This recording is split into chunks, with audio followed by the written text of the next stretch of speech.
Good morning, everyone. We're going to call this meeting of the TRPA Governing Board to order. The date is Wednesday, June 25th, and it is 9:31 a.m. And the first item on the agenda is a roll call to determine a quorum. Maria, can you call the roll, please? Miss Aldine. Here. Mr. DeCara. Here.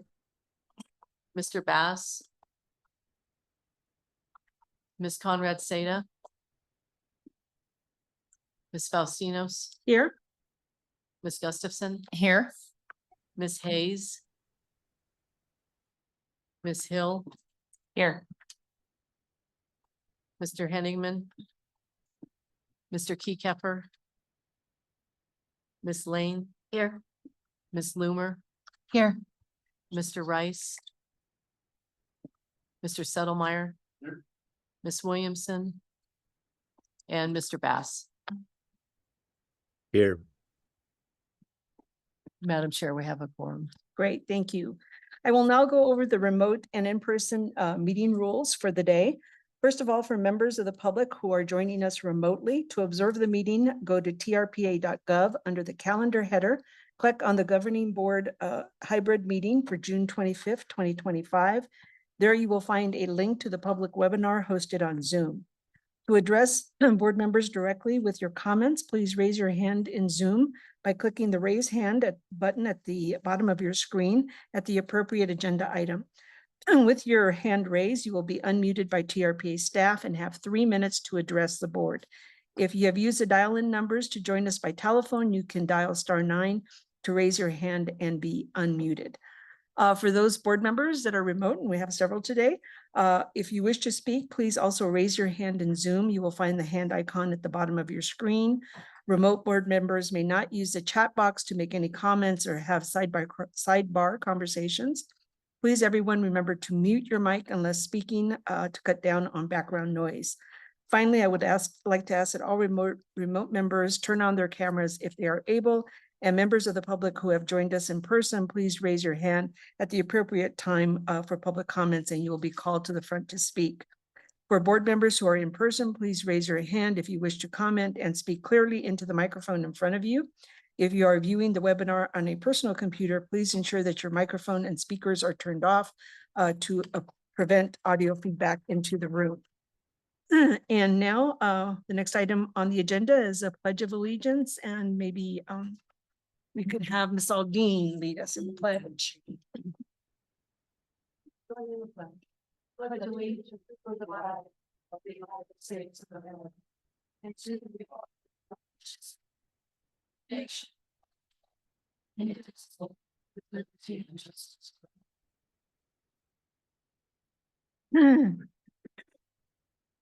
Okay.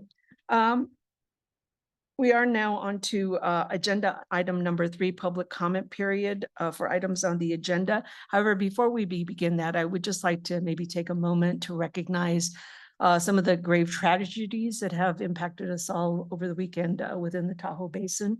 And just want to take a moment to reflect on that, and then we'll proceed with the public comment.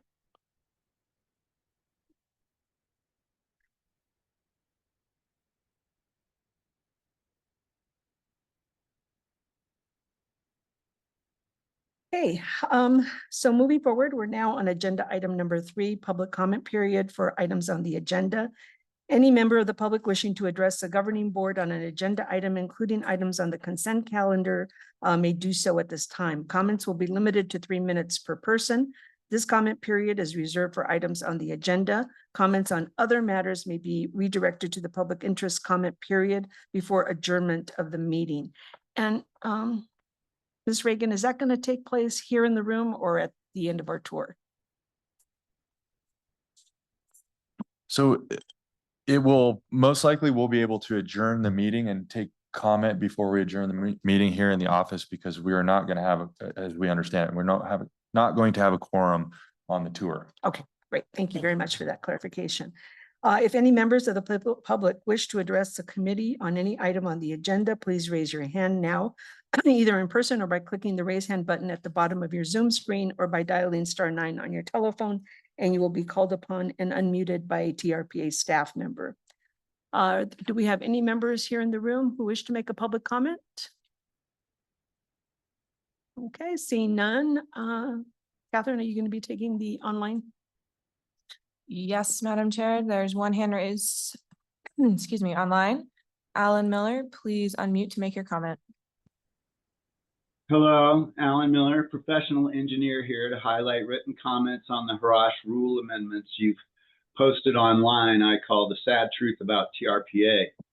I augment my comments under the circumstances and recommend striking Rule 11.6.1 in its entirety based on my written comments. At least give the aggrieved the right to an appeal and clean up that mess.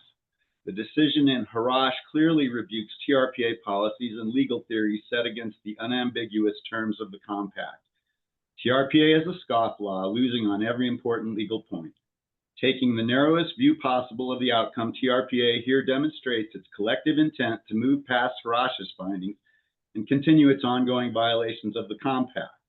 I detailed the violations in the petition I filed publicly with TRPA on March 25th, and the Harash decision greatly vindicates and bolsters my petition and Miller versus TRPA lawsuit in most major respects. But it's a hollow victory because everyone loses. The lawsuit doesn't really matter because my comments include a graph of Lake Tahoe's summer clarity showing the steep decline since TRPA's beginning. Despite TRPA and partners, more pollutants continue to go in than can be absorbed without further decline.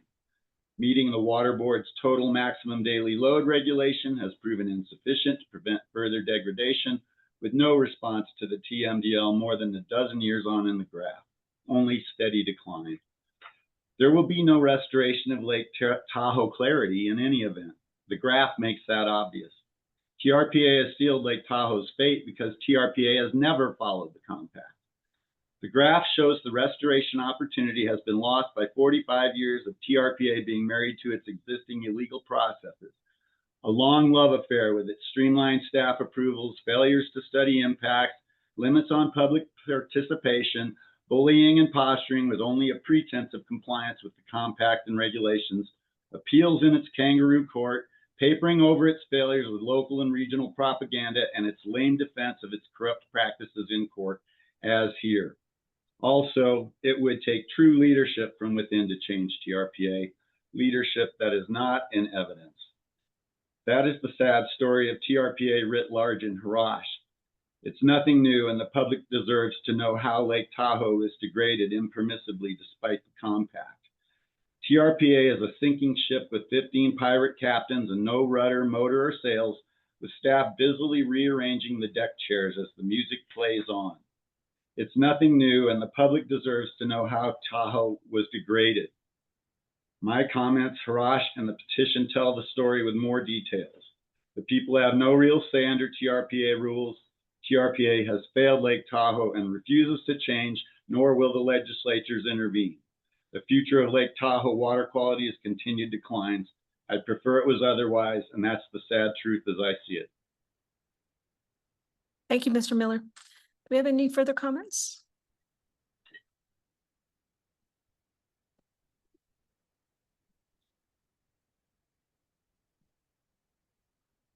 No, Madam Chair, there are no other hands raised to comment. Thank you. Therefore, we will deem the comment period closed, and we're going to move on to agenda item number 4, approval of the agenda. Ms. Reagan, do we have any amendments to the agenda? Thank you, Madam Chair. This is Julie Reagan, TRPA's Executive Director. No changes, but a few things I wanted to point out for the board. And first, to thank you for being our chair, as our existing chair, Williamson, and Vice Chair Henigman are both traveling and on vacation. So we very much appreciate you chairing this meeting. Thank you. Thank you, Madam Chair. A couple things just to point out. We have some logistical administrative details I wanted to share. We're going to have our meeting this morning as planned.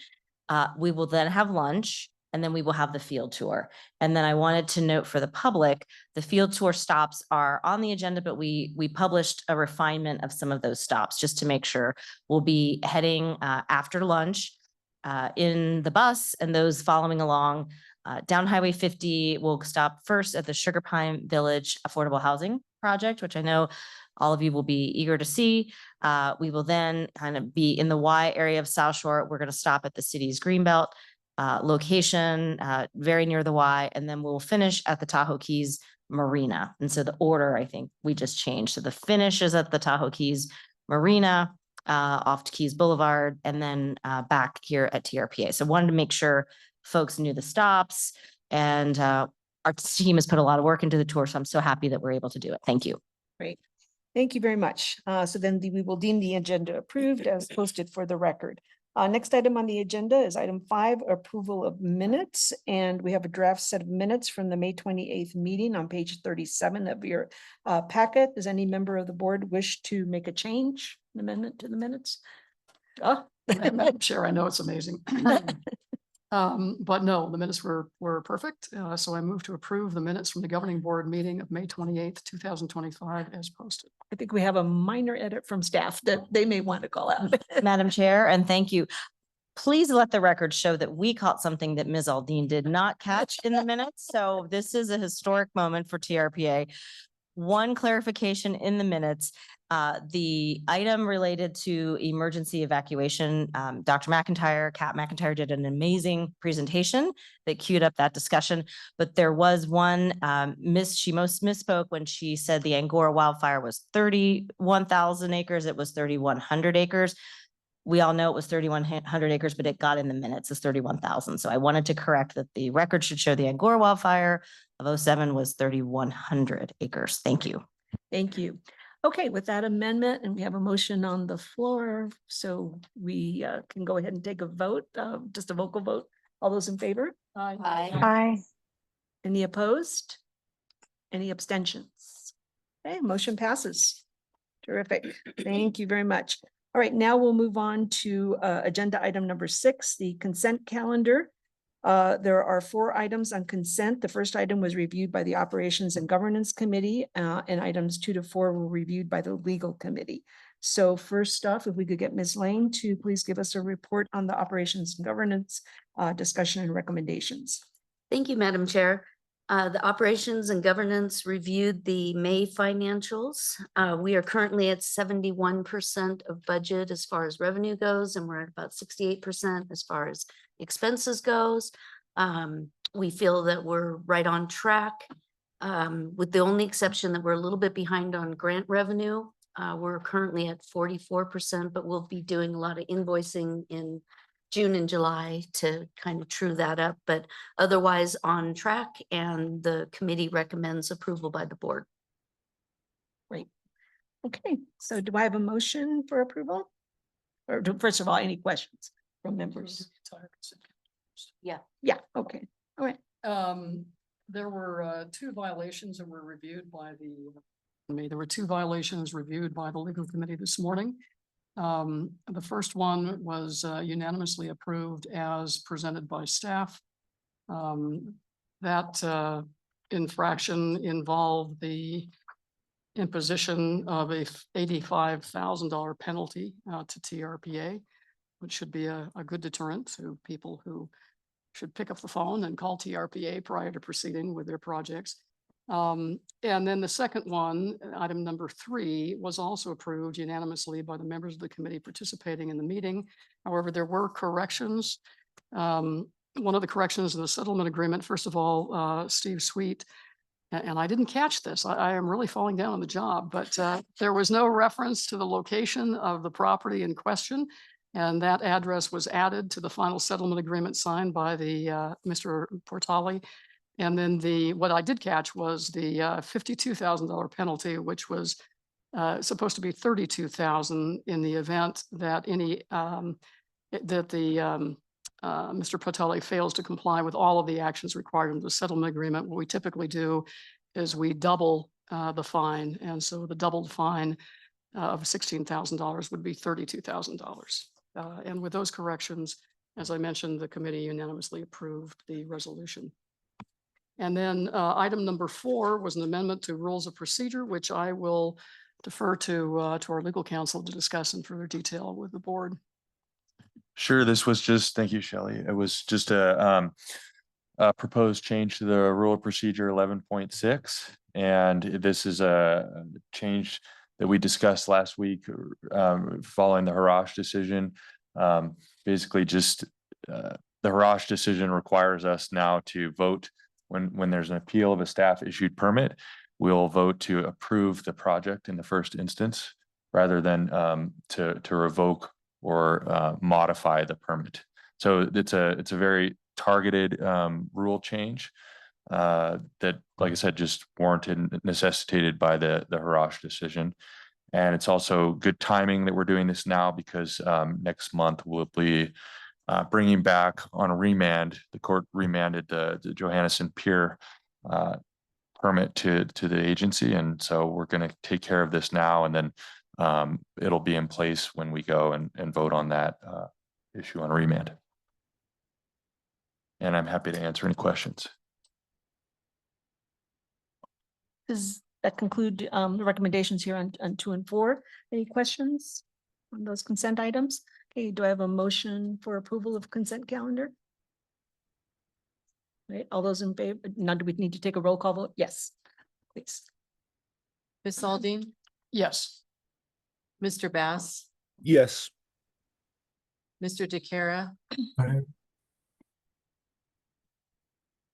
Ms. Conrad Seda, Yes, sorry. Ms. Hill, Yes. Ms. Faustinos, Yes. Mr. Keycapper, Ms. Gustafson, Yes. Mr. Rice, Mr. Henigman, Mr. Settlemeyer, Yes. Ms. Lane, Yes. Ms. Loomer, Yes. Ms. Williamson. Madam Chair, that motion passes. Great, thank you very much.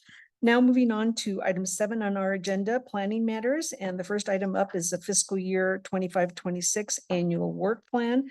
Information on this item can be found on page 149. And for, I think, an initial kickoff, we'll turn it over to our executive officer, Julie Reagan.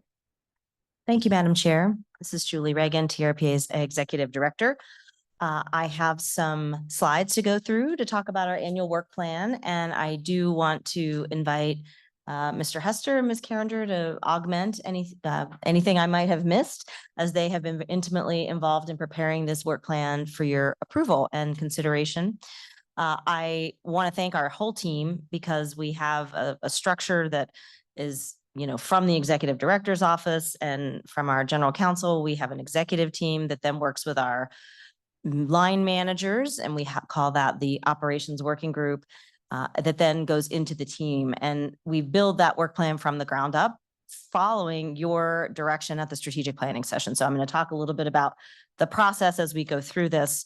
But in the next slide, I wanted just to ground us with the general philosophy of how we operate. And we've heard from you over the course of the year and at the retreat as well, that you want to see more clearly how the day-to-day work and the work that you're considering for action and the policies and projects that you're considering, how that really relates to the big picture. And so the compact, obviously, you know, that's our constitution, that's our North Star. The compact is what sets out the vision for how we operate.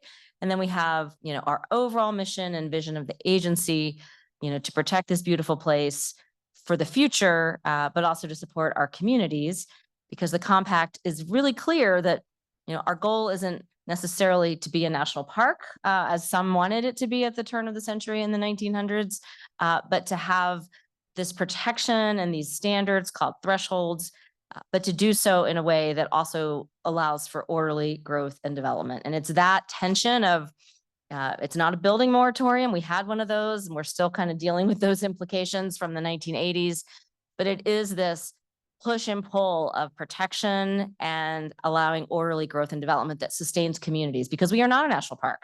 We have communities that live and work, and we're trying to have thrive. And that inherently is the job for all of us, you know, and it's a very challenging job. So the compact then says you have to set thresholds, which are these standards. You're going to hear more about that in like the 4-year evaluation of how we're doing. And then there are 140 standards in 10 categories. And the compact then directs you have a regional plan to achieve those thresholds. And within the regional plan, we have a capital investment strategy, like any local jurisdiction would have a capital improvement program, a CIP, Ours is called an EIP, the Environmental Improvement Program. And that is also part of that regional framework of, it's not just regulation and making sure development that does happen is consistent and responsible, but it's also restoration. And it's the combination that really is underlying the framework for the regional plan. And then we have our code of ordinances of how we actually get that done on the ground. And that's the hard work of our staff. I've had a lot of comments over the years that, by the time it gets to the board, we don't see all the work that went in to shape that project. And that's the work of the hard working individuals here at TRPA that are keeping people, honest, keeping that code of ordinances valid in the everyday life of construction, and building projects that comply, so that by the time that you review that, we've done that hard work for you. And that is sometimes lost in the work program, but I want to emphasize that hard work of the team because that's how all of this works to achieve that mission and that vision. I'll take the next slide. And so we get that done with 76 employees. We're basically flat in terms of our headcount from last year. And, over the last 2 years, we have put more resources in legal. We've put more resources in compliance. We've tried to address some administrative shortfalls. But I feel very confident that the team we have is not only, par excellence, but are really working well together, and that we feel like we are Team TRPA. It's a good place to work. We have a good culture. We allow dogs at work. That continues to be a major draw for us. Sorry, local governments that don't allow dogs. We kind of have that going on over here. Healthy competition between some of our local government partners or state partners, but we have a wonderful team. This year, we also have a battery of interns, and I'm going to introduce them in my executive director report, but we have several interns. We have our field seasonal crew and our boat crew, which just came on in May. And so we support the needs of the summer season with some seasonal employees. So roughly around 76 employees. And the teams on the right of that chart are the basic departmental, functions of the agency. The permitting and compliance, the largest department, and that's the day-to-day permits, more than 1,000 permits a year. Our small team issues and all the construction work and the compliance. And we have a new inspector, Jesse, who some of you have met. I'll introduce him later as well. The main news item in this chart is the second box, the reporting and accountability science data team. That used to be one big team called research and analysis. And also coming out of the last couple of retreats in our quest to have a clearer line of sight from project to policy, we have reorged those two teams. So we've got now a reporting and accountability team that is very much aligned in the permitting and compliance shop, being more clear of dashboards, having a dashboard of what compliance activities are going on, have it more intuitive. How do people have a line of sight for current projects and permits? We have citizen access through our permitting software. It's a little difficult to navigate. We're trying to make that easier. So someone can, at the click of a mouse or their phone, they can see readily available information because it's all there. It's just not always is intuitive. So we're working on that, among other things, in tracking and accountability. And then on the science and data side, Dan Segan is now managing our GIS and other, monitoring experts that are out there in the field. And we're trying to also have more line of sight around that to show the policies that you are considering, that clear line of how we are leaning hard and relying on science to guide. So we're focusing on that in this work plan. We still have our transportation team. We have the planning side. We have the MPO function. We also have the implementation side and funding. And when you consider the July action on the regional transportation plan, we'll talk a little bit more about that.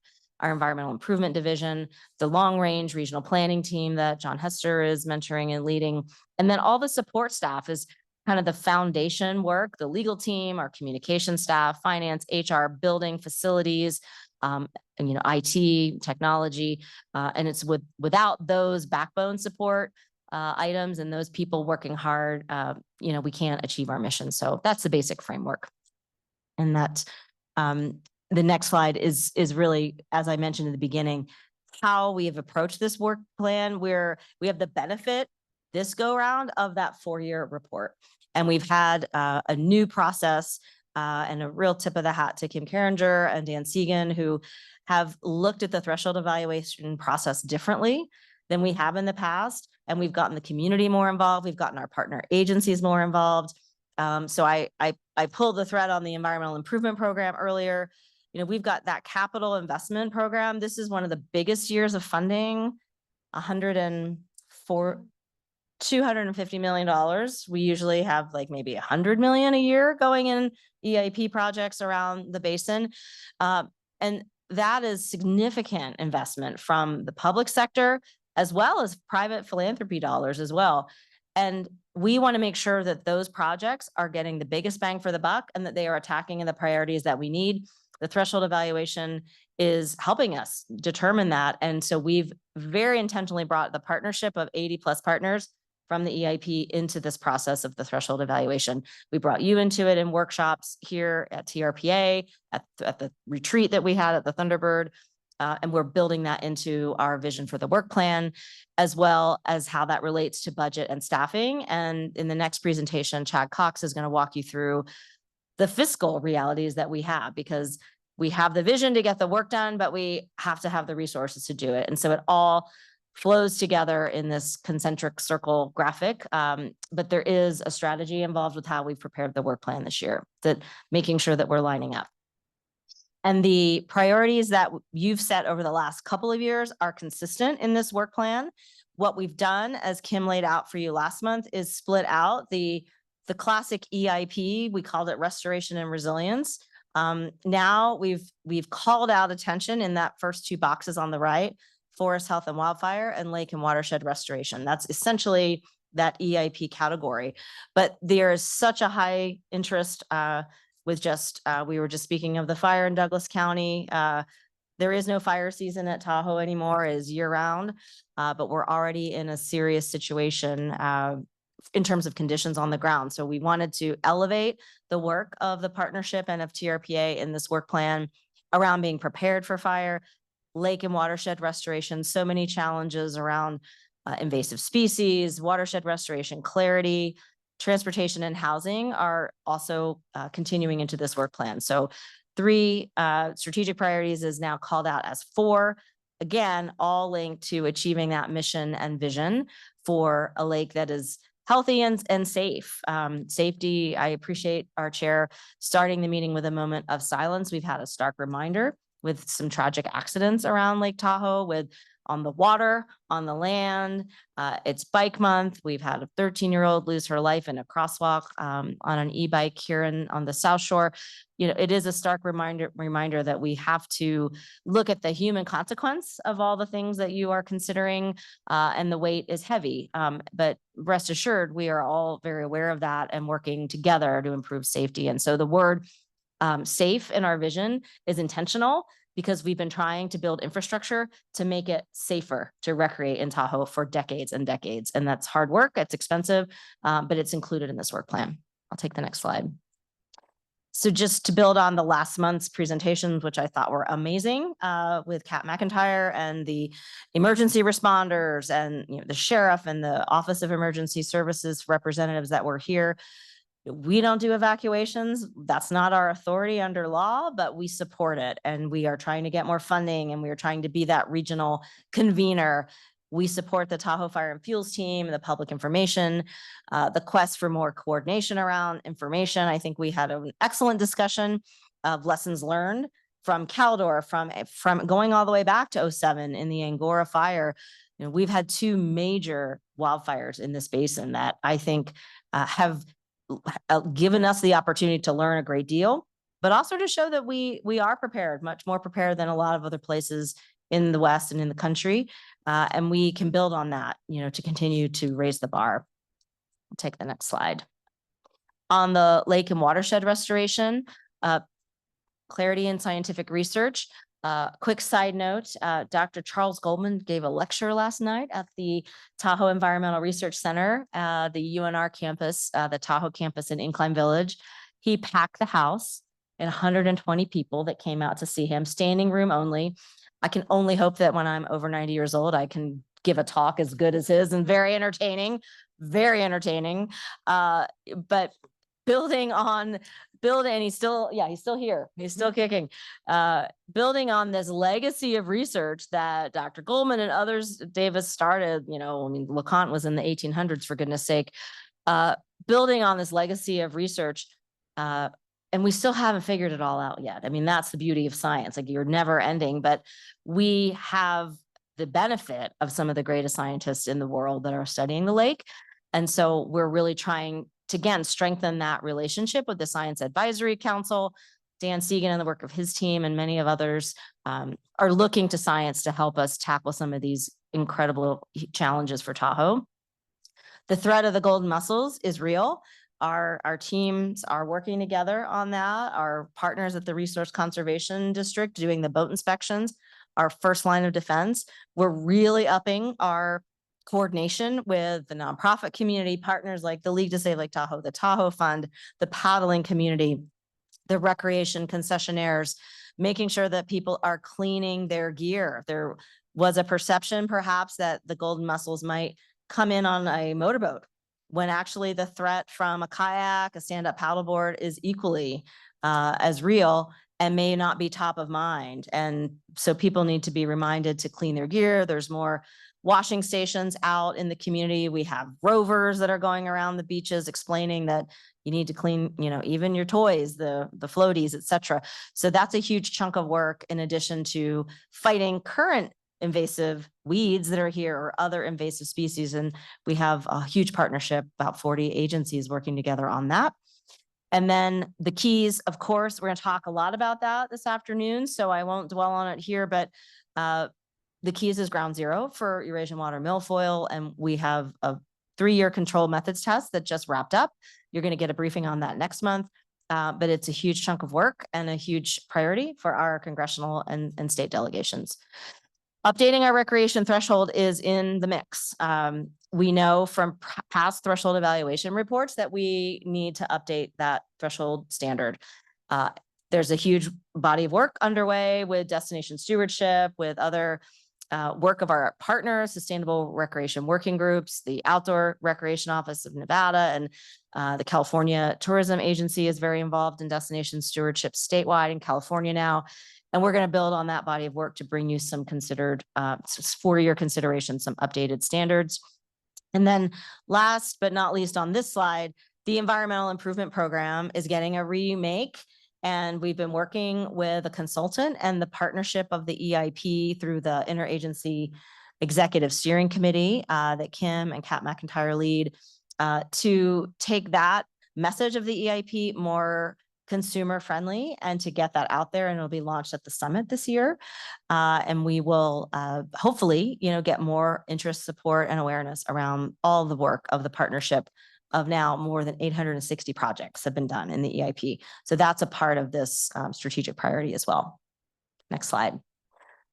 We've talked a great deal about transportation with this board and in the transportation committee. Big thanks to board member Hill, who's the chair of that committee. And in working in partnership with the Tahoe Transportation District, all the implementing partners, we're going to bring you for your consideration the final RTP, which we've been briefing you over the course of the year. You've done different votes along the way of various policies. The Vision Zero policy, speaking of safety, was one of them where we really dug into where those trouble spots are in our roadway network that are dangerous and where people are having accidents or even worse, fatalities. That's going to be one of the many policies in the regional transportation plan that you'll be taking action on in July. Then how do we pay for it? That's been a huge focus of this board, moving out of like the 777 formula into the future, because we've actually been hitting our targets around that 777. Local governments, I think for the first year last year, exceeded the federal and state shares in transportation. It's never happened before in Tahoe. So all that is built into the finance plan of how we pay for the regional transportation plan.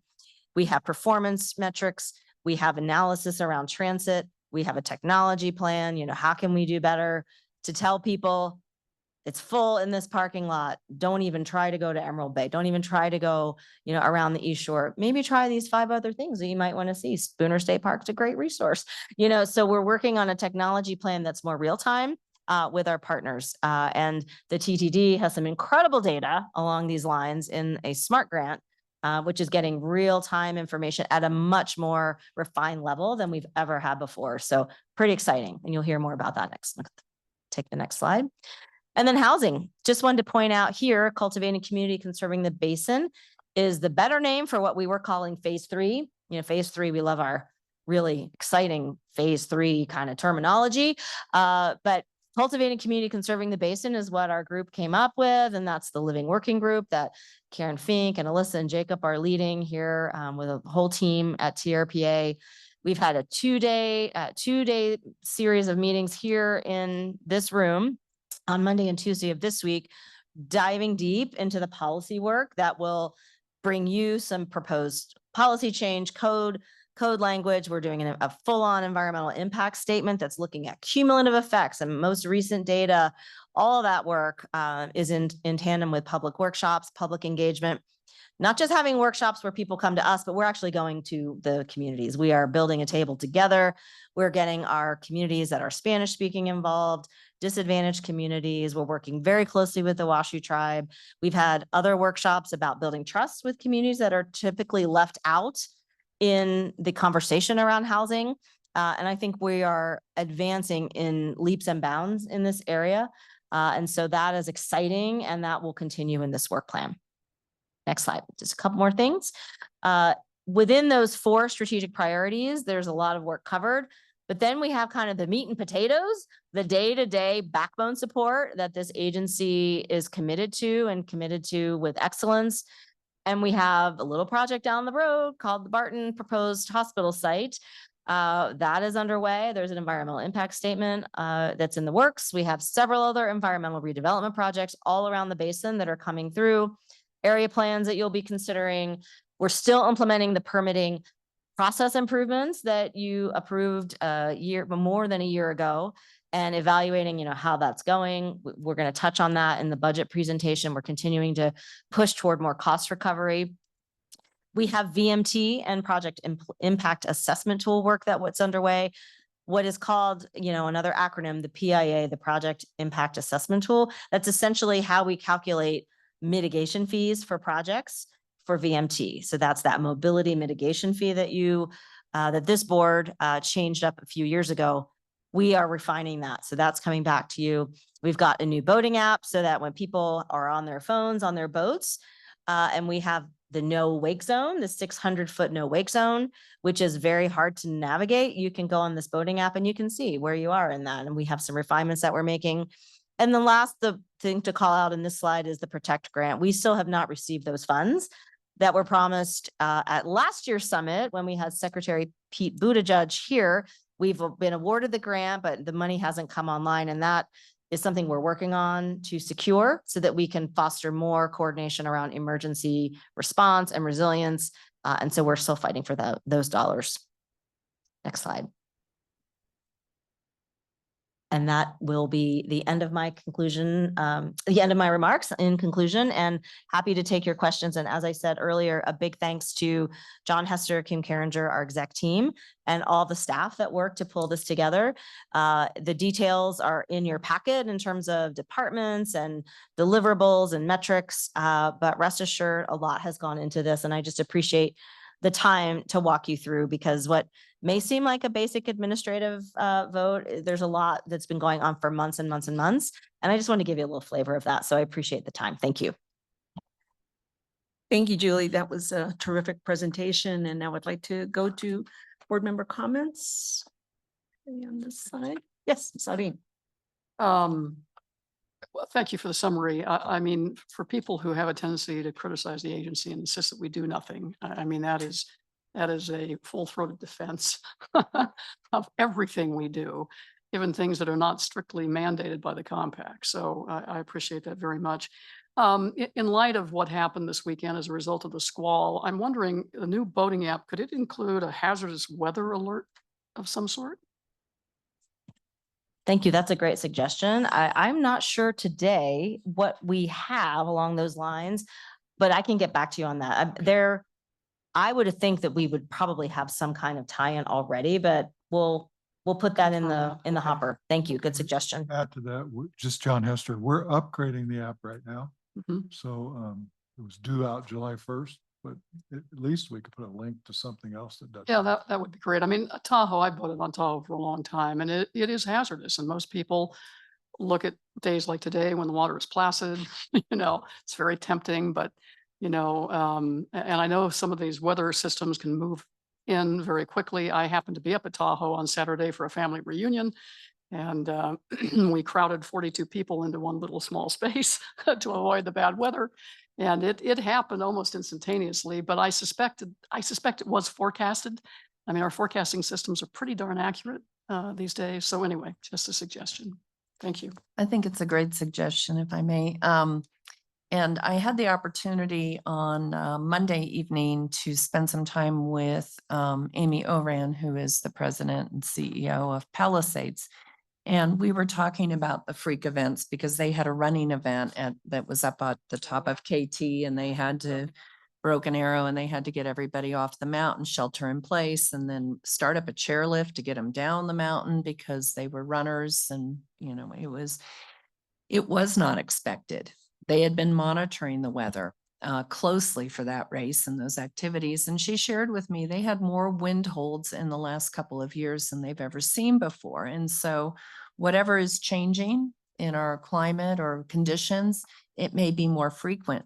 And so I would strongly suggest that we warn people that this lake is, can be an ocean when those waves come up and you get the right winds. So that people use more safety when they're out there and check more resources, because whatever warnings they had, even those that were checking it like very closely for those events didn't catch the severity of what was coming through. Thank you, Ms. Gustafson. Do we have any comments from members online? Don't see any hands raised. So I just want to give a big shout out to, I think, the tremendous work that the staff is doing. I think we all, greatly appreciate that. When we see those staffing charts, we're like, oh my God, the amount of human effort that goes into all of this work, just, you can't give you enough kudos for managing all of that and also just encouraging staff growth. John Hester on the way over here this morning was telling me about your leadership academy, which is tremendous. And I think it's a great asset to an organization that always looks to the future and being prepared to address, multitude of issues that obviously it's a very broad spectrum of policy issues that we have to keep on top of. So I want to thank you for that. Okay, so in moving ahead, do we have a motion regarding this item? Ms. Hill. Move to accept. Great. All right, and that is to approve the work plan. It's on this an attachment A, and let me just check. This is a voting item, I believe. So we'll have the roll call, please. Ms. Alding, Yes. Mr. Bass,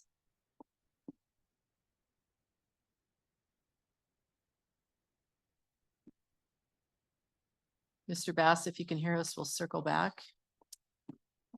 Mr. DeCara, Aye. Ms. Conrad Seda, Yes.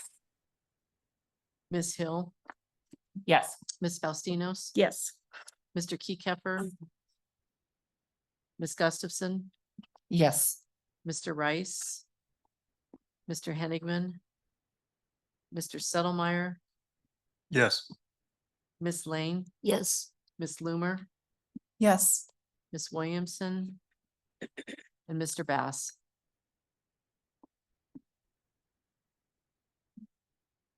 And I don't think you called my name, but yes. Oh, I'm sorry. Yes, Sorry. for Mr. Bass. And Ms. Aldine. All right. Yes. Madam Chair, that motion did pass. Thank you very much. All right, now we'll move on to item 7B, the fiscal year 2026 annual operating budget. Information on this item can be found on page 205. And I'd like to turn it over to Mr. Cox for a presentation on this item. Great, thank you. Good morning. Chad Cox, the TRPA finance lead for the record. Hey, wanted to talk to you a bit about our budget. This follows on from what Julie just brought us through, right? This reflects the priorities we discussed. It provides a framework for us to continue to advance our thresholds. It connects those activities with our funding sources. This particular budget covers quite a bit of deferred maintenance that we haven't gotten to as an agency for a while. So we'll talk a little bit about that. It invests in our staff to do the work we need to do. And it definitely continues ongoing process improvement, which we've experienced over the last couple of years, and we continue to focus on that. So with that, let's jump to the next slide. This is the budget on a single page. So sorry about the size, but tried to get it all in one spot to give you the overall view. So what I want to do is I want to walk you through this, and we're going to jump into a little more detail on the revenues, then the expenses. And as we get into expenses, we'll cover a little bit more on compensation and contracts, because those are our two biggest areas. And then we'll finish with our request. So, looking at this page, it breaks up the budget by fund. The box that's kind of highlighted in the blue box there is the request or the proposed budget for the fiscal year 26. Total revenues expected are $30 million, with requested expenses of $30.8 million. The way we're going to fund the difference is through the general fund surplus that we put on the books in fiscal year 2024. You guys saw that and approved the audited financials back in February. We had a surplus of almost $900,000. So kind of going by fund, starting with the general fund. General fund revenues are expected to be flat year over year. General fund costs, we have up around $500,000. That's that deferred maintenance that we'd like to do and get to. There's some work, I think you guys have experienced it here, where we've had issues with heating, for example, in this particular room, and we're spending a lot of money to work on units, replace motherboards. We're up there very often trying to work through that. So HVAC system is high on the list of deferred maintenance items. We're also looking at doing some forest thinning over on the north side of the property, as well as some work in our parking lot, staining our siding, and a handful of other things that are just, key items to keeping our building up to date that have been deferred for quite a few years. And you will get a permit for that forest thinning, right? Absolutely. We know somebody. Yeah. Trees are already marked. We have done some work though, as part of our insurance policy, we had somebody come out and do a wildfire assessment, and there were some recommendations that they made. We did that already. This was that area on the north was not a requirement, but it is something that we want to lead by example on. So that's what's the main driver of the general funds up year on year. The next line down is the planning fund. Planning fees are expected to be up year on year. This is two things. One, it's a 3% inflation adjustment, which we'll bring back to the governing board in October for approval, as we typically do on an annual basis. And then secondly, there are reimbursables that we've anticipated for project permit monitoring. So those come in as revenue, they're basically offset. So those, as the reimbursable costs come up, those get passed on to our to the applicants. So that's planning. And the other bucket there, that's mainly driven by our science council. Those monies are almost completed. What supported that was the Southern Nevada monies, or SNPLMA. Those monies are pretty much completed, so that number is down versus last year, and just in line with what we anticipate to do there.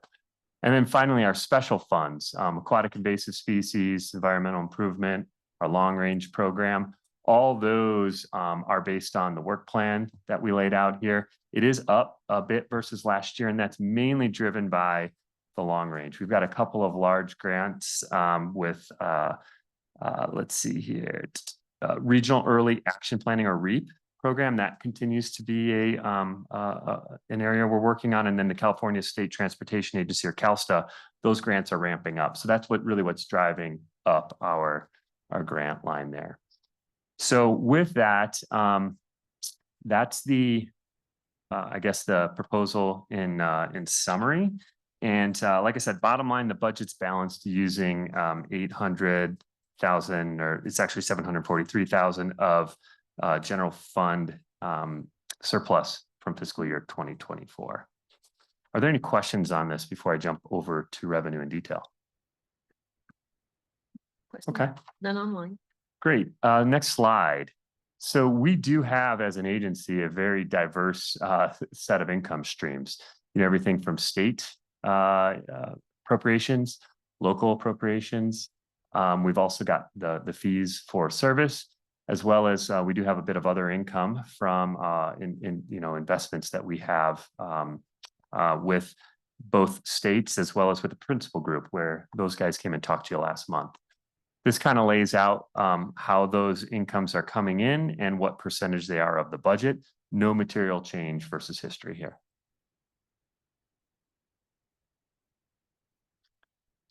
Jump to the next slide unless there's questions on revenue. Okay, so in terms of the expenses, this is our request. The main driver of our budget request is contracts. This is $18.8 million. I've provided, I've got another slide on this, but I've also provided as an appendix to the staff memo, all of the contracts that we would anticipate to enter into over $100,000 for detail. You know, this funds everything from the Lake Tahoe Restoration Act grants that we're working through, the housing items, transportation overall work plan, and all the AIS stuff, or aquatic invasive species stuff that we do. That's the biggest driver here. Second is compensation. We're requesting $10.0 million of staff compensation, which includes benefits. And I'll get into a little more detail on that in a moment. But this is assuming fully staffed, 76 folks, plus the seasonals, and a 4% average merit increase for staff. And then finally, the other bucket here is $1.3 million, and that is for facilities infrastructure. It's for things like training, communication, our utilities, property tax, and those non-contract and compensation items. And then finally, we do have $600,000 financing expense each year that's flat to the prior year. I think we've got about 12 or so years to go on that. So any questions on expenses? Just one question. So Yeah, please. going back and looking at the merit increase rate, Yep. so there is no cost of living Correct. increase projection in this at all. Just want to Correct. confirm that. Yep. Unfortunate, but obviously Good job. constraints on our revenue. Is there any possibility of bringing the work of the fiscal agent in-house for the AIS program? I'd have to leave it to the ops team to kind of figure that out. My experience and what I've seen, because AIS is more steady than some of the other programs. I mean, we've had a tendency to outsource these things in a way where, as monies come in and out, it doesn't affect the staff, the staffing that we would need to either ramp up or cut back. Right. I think we leverage partners that are experienced in this for boat inspections and things like that. So maybe I'd leave it to, I don't know if Julie wants to jump in, but. maybe Sure, that's happy some other to. insights. So Board Member Aldine, can I tease your question out a bit? So Sure. are you asking about doing boat inspections in-house versus other aspects of the program, or tell me Well, more? I guess I'm not thinking about the operational aspect of the program. I understand we partner with a conservation district. But with respect to fiscal matters, I mean, this is a fiscal agent. So We do that in-house. you do. We okay. are the in-house It's under fiscal agent. contracts. That's why. So that's just illustrating that we are the fiscal agents for the contract concerning AIS. Correct. And Okay. we receive administrative support from any contract, whether it's a contract with the Resource Conservation District. When the money comes from the federal government through the U.S. Fish and Wildlife Service, we cover our costs to be the fiscal agent. Same way with the Lake Tahoe Restoration Act, the Forest Service, we have contracts with the Forest Service.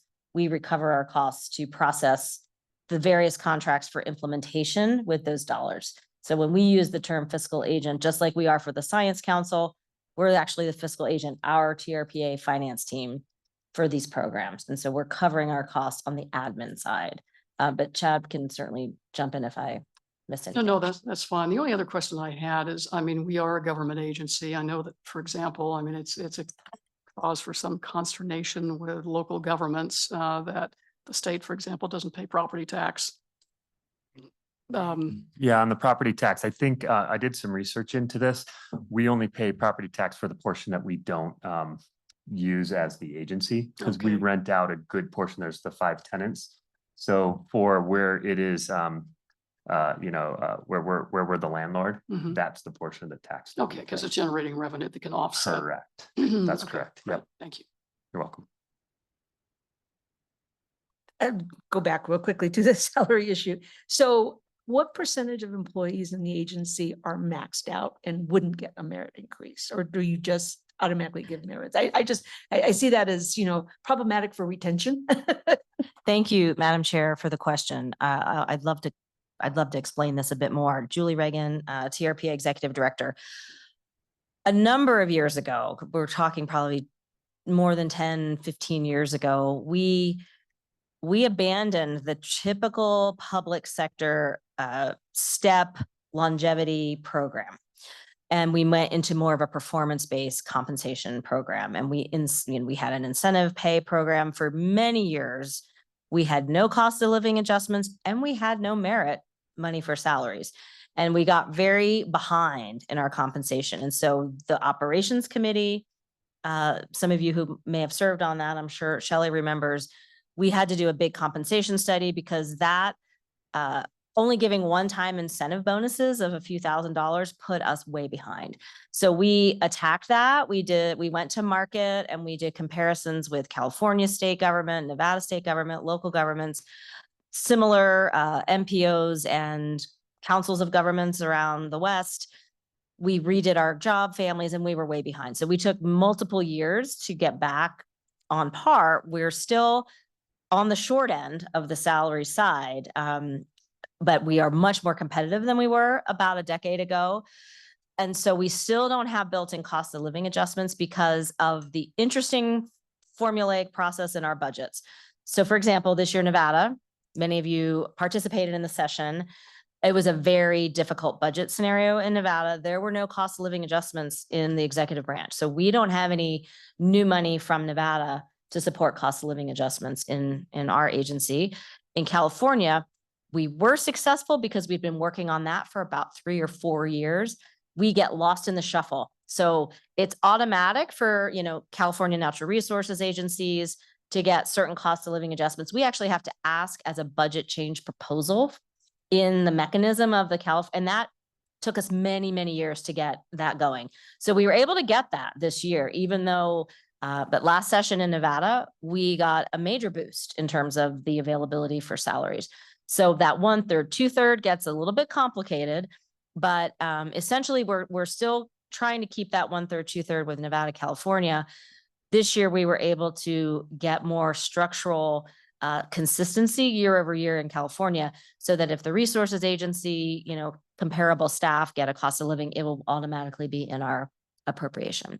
So that was a huge lift that we work with Secretary Crowfoot's office on.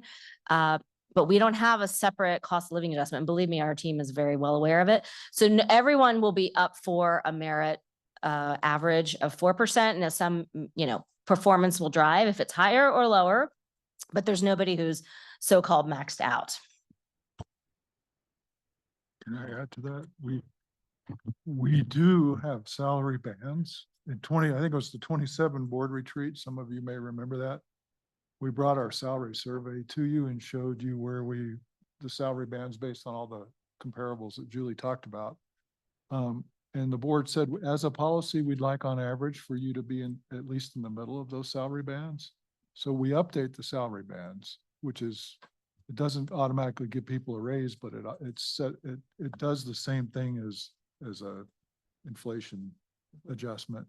And we also, Julie didn't mention, we also have on the spot awards that we're able to give to staff who do a tremendous job on a project during the middle of the year that we it's a one-shot deal without increasing your salary base, it's still, we can give somebody several $1,000s.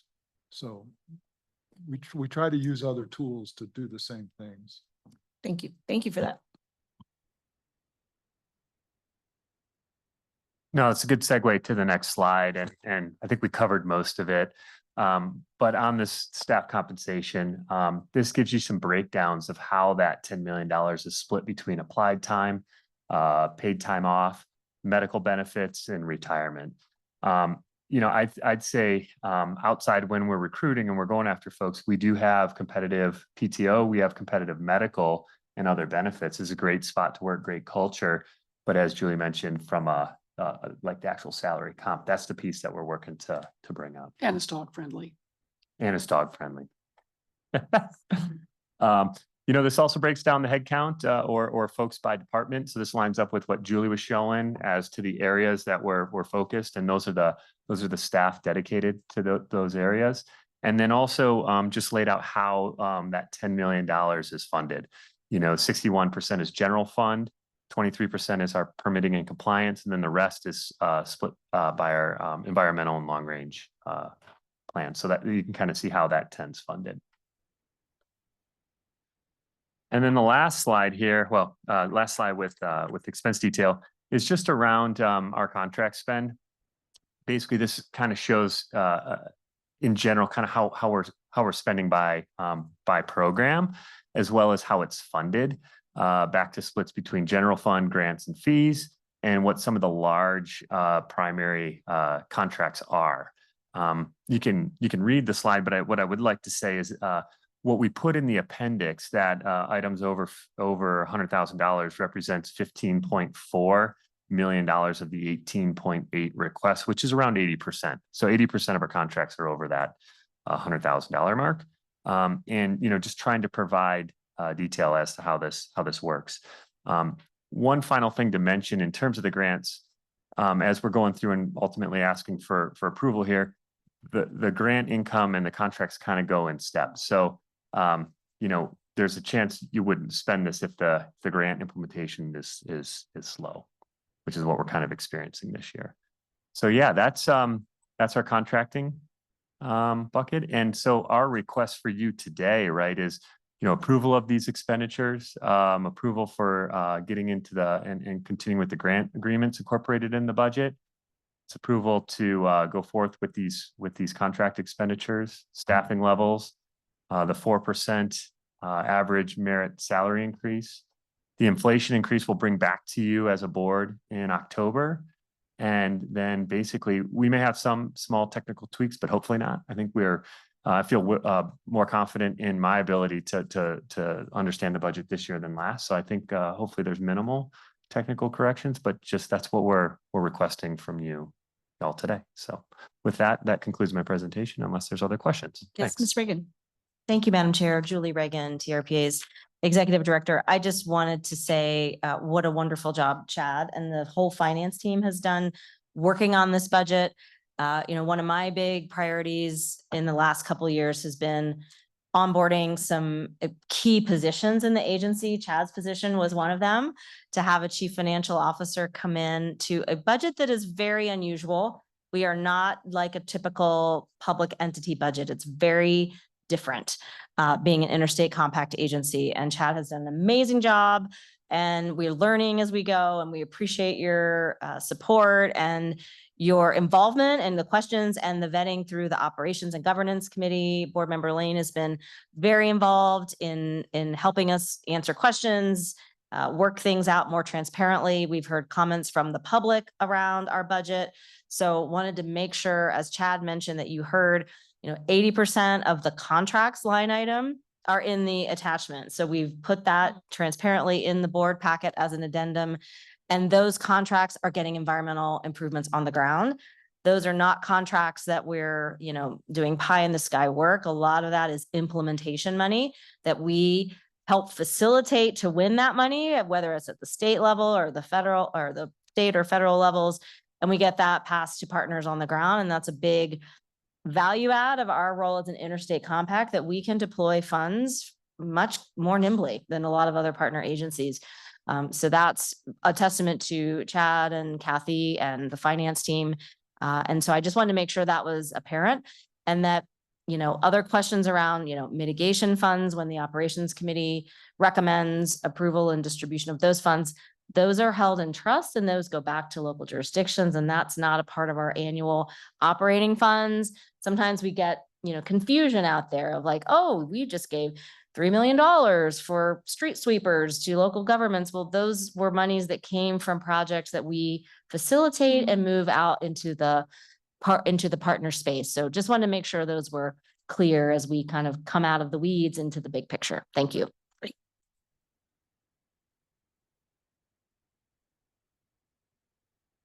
Yeah, I want to congratulate Chad as well. I mean, this is a heavy lift, and obviously you've been able to grasp the complexity of our budget very quickly, and I appreciate that.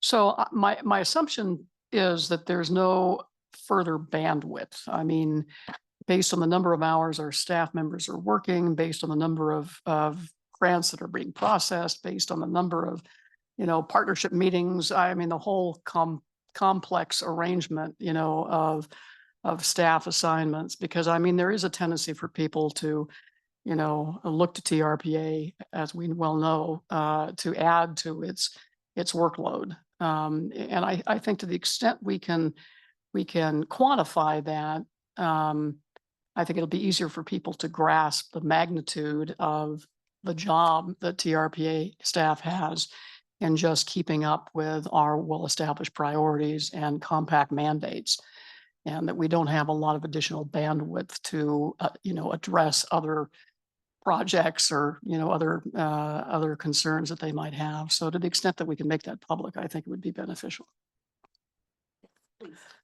Thank you, Member Aldean, for the question. Julie Reagan here.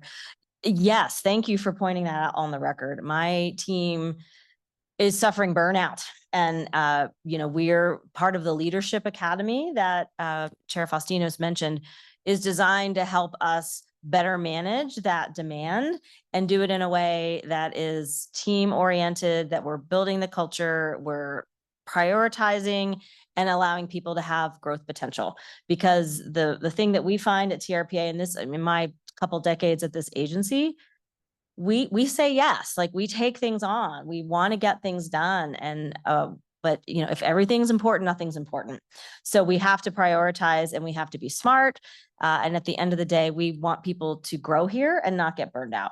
So I appreciate you pointing that out. It's something we're actively working on as an executive team, and developing new redundancies. We also have several staff members that are very specialized in their work, and we're looking at programs that maybe potential details or exchanges with other agencies to give people a couple month break. Like the Forest Service has a detail, 120-day detail is very much part of their work. And people leave Tahoe and they go to other forests and they learn and grow. We don't have such a program, and that also is a tool for burnout. The problem we have is like getting the work done day to day. How do you sometimes only one or two people in the whole office may have the expertise to manage certain things. So we have never solved that in a long time at this agency, but our team is actively working on it and our executive team is taking it seriously, but we're maxed out. And so we will come back to you and we will lean on this work plan and those strategic priorities inevitably when things will come up that are important things. And we will look hard at how we can either help facilitate other partners getting that work done, what can give in our program of work to allow those, priorities to enter into the equation. But thank you for pointing it out. Thank you. Any other comments from people in the room and online? I'm not seeing any hand raised, but someone wants to jump in with a question. Okay. Seeing none, then do I have a motion? Madam Chair, I would move approval of the fiscal year 2026 annual operating budget. Thank you. Roll call. Ms. Aldean, Yes. Mr. Bass, Yes. Mr. DeCara,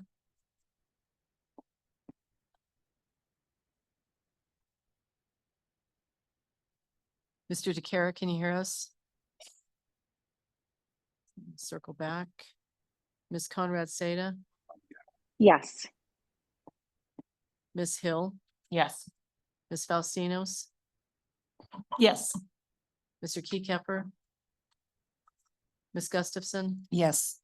Mr. Rice, Mr. Henigman, Mr. Settlemyer, Yes. Ms. Lane, Yes. Ms. Loomer, Yes. Ms. Williamson. And we'll circle back, Mr. DeCara. Thank you.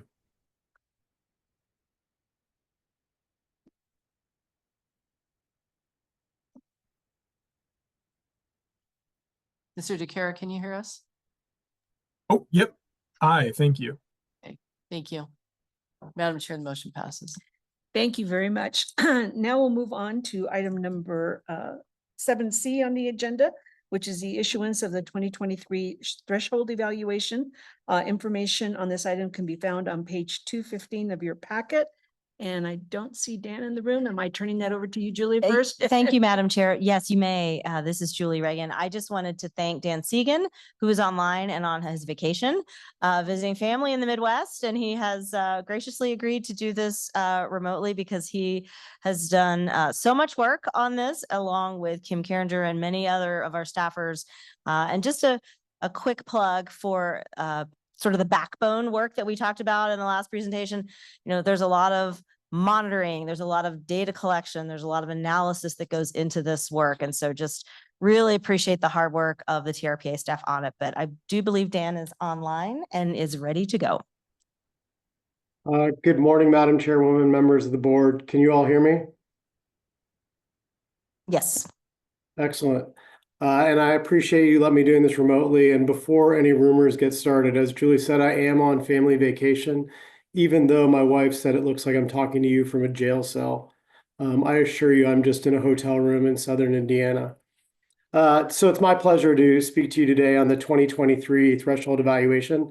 Next slide, please. And as Julie mentioned when she was talking about the work plan, the threshold standards are at the core of everything that the agency does. They set our long-term vision, they guide what we do day to day, our activities and our priorities.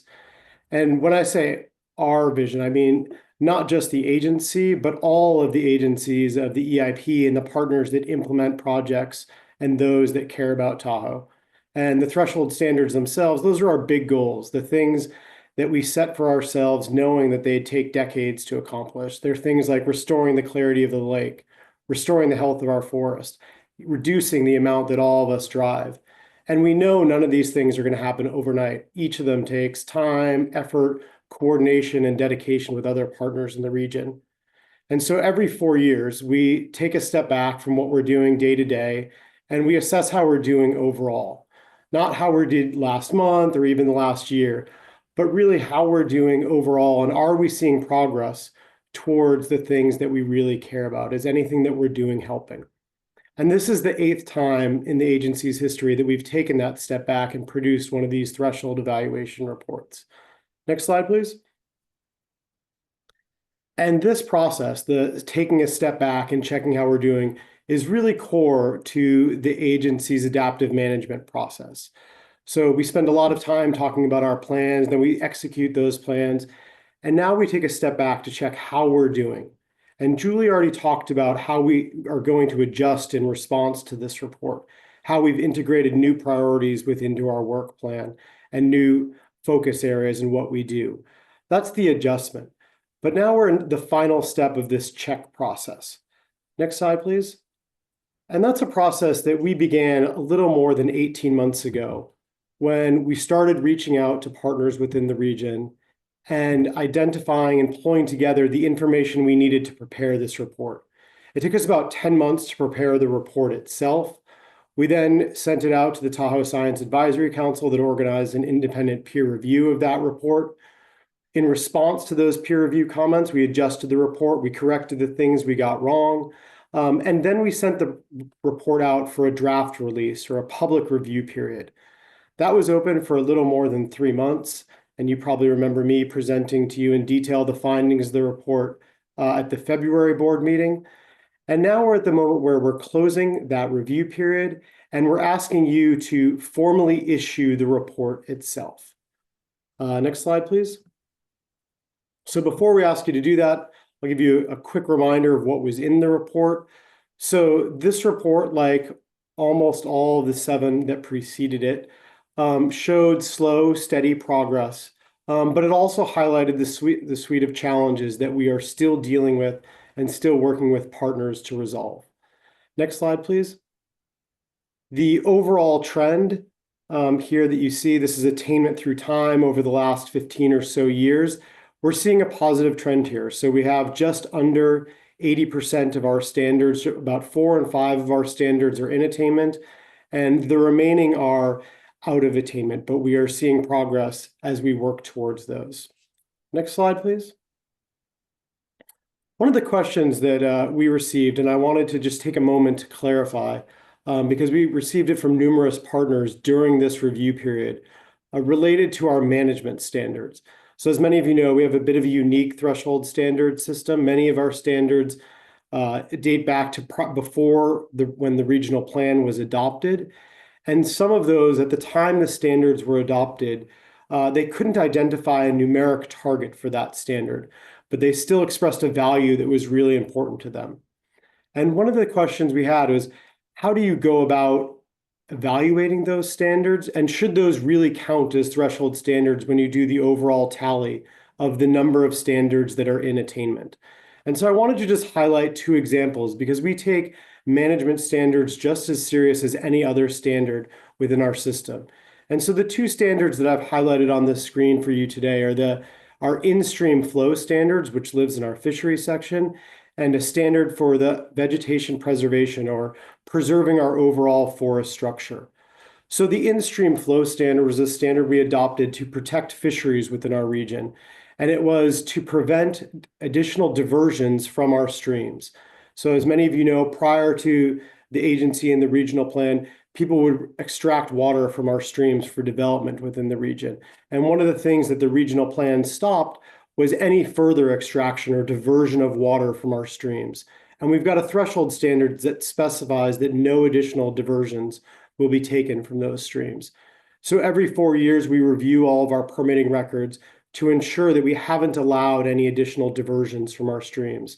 And if we find that to be the case, we assess the standard as in attainment. But because it doesn't have a numeric target, we use this I symbol that you see on the screen. So it's green, but it's I because the standard was implemented. The same is true for the vegetation preservation standard here. This is a standard that limits the size of new openings within our forest, essentially a standard to prevent clear cutting of areas. And so every 4 years, we review the aerial imagery, we review the projects that have been permitted, and we assure that we have not allowed any new large openings within our forest to maintain the overall pattern and structure of the forest that's desirable. Next slide, please.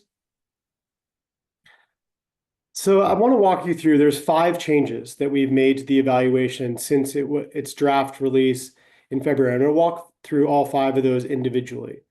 Next slide, please. The first relates to our overall stream habitat and the condition of that habitat. So in order to assess the quality of our waterways, as Julie mentioned, we've got field crews out there almost every day of the summer, walking to individual streams within our region and assessing the overall quality of them. And one of the things they do to assess the quality is they collect the small bugs that live in the bottom of our streams. They're commonly referred to in the environmental field as benthic macroinvertebrates. And after they collect these, they ship them all off to a lab for identification of the individual species and processing. A couple months later, we get a spreadsheet back from that same lab that identifies all of those species and quantifies how many of each we have in our stream. And we use that to determine stream health. So in the draft evaluation, we had used what was called the adjusted sampling abundance field for the quantity of each of those bugs within our streams to calculate our stream scores. And in between the draft evaluation and the final version of the evaluation, we were alerted by our contractor that we had also used that adjusted abundance rather than the raw abundance of each bug within the bottom of the stream to calculate the stream health scores. So we corrected that, reran our stream health scores, and you can see on the screen there was a slight overall improvement of the overall quality within our streams, but not enough to actually affect the threshold determination. So there was no change in the overall threshold call for our streams. Next slide, please. So the mistake that we made there related to which field we used for processing the quality of stream habitat had a flow-on effect for our stream environment zone threshold standard. So as many of you may remember, a little over a year ago, we modified our stream environment zone standard so that it would not just assess the overall area of stream environment zone within our region, but also the quality and function of that environment zone. And we identified 10 indicators that would be used to assess the overall quality. And one of those was the biotic integrity, which refers to the quality and quantity of the benthic macroinvertebrates that live in the bottom of the stream. So once we rescored all of our streams, we had to integrate that into our stream environment zone scores. And so, as I mentioned, there was a slight improvement within our streams of the overall quality. There was an even smaller improvement in our stream environment zones for the region. So they increased by 0.1% of the overall quality score within our region. So clearly not enough to change the overall state of the SEZs within our region, but enough that we wanted to integrate it into the final version of the threshold evaluation. Next slide, please. The third area that we made changes within was within our cumulative accounting dashboard. So as many of you know, cumulative accounting is the way that in which we track development within our region. We have strict development caps. And as we allocate that development to the local jurisdictions, and as the jurisdictions allocate that to individual projects who then construct that, we update this cumulative accounting dashboard. Throughout the process, we noticed that we had posted 2 tables incorrectly, or the incorrect version of 2 tables. And then the Advisory Planning Commission noticed another inconsistency in our cumulative accounting. So all 3 of those are detailed in the attachment C to your board packet. And we've revised those, now posted the final correct versions of the cumulative accounting for each of the development rights within our region. Next slide, please. The last 2 changes that we made were really more approachability and impacted the interpretation of our standards, not the actual content of the threshold dashboard itself. So the first was relative to a question that we received from numerous people during this review period, which is, why don't you have a threshold dashboard page for each threshold standard? And this relates to a comment that we'd received years ago that basically said, if you're going to present the same information multiple times and use it to assess multiple standards, rather than have that repetition on your dashboard or in the long report, why don't you combine all that information to a single page and use that page to evaluate multiple standards? And so an example is the stream habitat condition index that I mentioned earlier. There are 3 threshold standards that tier off of that same data. So rather than repeat the same page 3 different times with different calls, we make all of those calls within a single dashboard page to avoid that repetition. But if you scroll all the way down to the standard status and attainment call, you'll see that each are evaluated individually. And so we did not change how this was done on the dashboard, but what we did is in the interpretation guide, which is sort of our guide to you and our guide to other stakeholders interested in the report, we added additional text explaining why we do this and how this is done within our dashboard. Next slide, please. The 5th and final thing that we changed in between the draft and the revised version was how we displayed inactive threshold standards. So we have a lot of discussion about the updating of our threshold standards. And I think there's a misnomer that we never update our threshold standards, when in fact we do. And we realized that one of those changes that we made on the dashboard actually confused a lot of people. So in the draft version of the evaluation, we had included NA, where a standard was no longer active during an evaluation period. So in the example here being on the screen, a Tahoe Yellowcrest standard that was active in the prior 3 evaluations. It was updated by this board about a year ago. And when we presented the draft evaluation, we put NA for each of those prior evaluations. For the new standard and for the old standard, we put NA for the existing standard. And so we've revised that to be a little bit more clear in how we display that. So if a standard was not active at the time of the evaluation, but is active today, we put a dash mark in those prior evaluation periods. And you see that on the slide in the right-hand side of the slide with the dash marks to the left of the inattainment arrow for the Tahoe Yellowcrest standard that was recently adopted. We also modified how we displayed old standards on the overall dashboard that are no longer active today to indicate directly to people that the reason that that standard was not evaluated in the most recent evaluation period was that we retired that standard. So now you'll see the text retired to better explain that. Next slide, please. And that's the summary of the standards or the modifications we've made since the issuance of the draft. And with that, I'll turn it over to you for any questions. Great. Thank you, Mr. Segan. Do you have any questions here for members in the room? None? Okay. Yes, sorry, Ms. just a quick Loomer. one. Thing about the stream flow standards, it sounds like we're basically keeping them status quo, like in place so that no additional diversions would take place. But I'm just wondering if, we're considering climate change and drought conditions that are projected into the future, like if things get drier and there just generally is less water, are we going to adjust those flow standards to ensure that we're keeping adequate water in the river for fish species and other ecosystem benefits? It's a good question. It's not something that we have talked about, but we have talked with scientists in the region about doing an overall study of the flow required for individual species. So it sounds like something that would tier off of that work, and then we'd bring it for a threshold standard modification if they identified that there'd be insufficient flow for a particular species. That would be great. Yeah, I'd strongly encourage that. Thank you. Any more questions here? I don't see any hands raised online.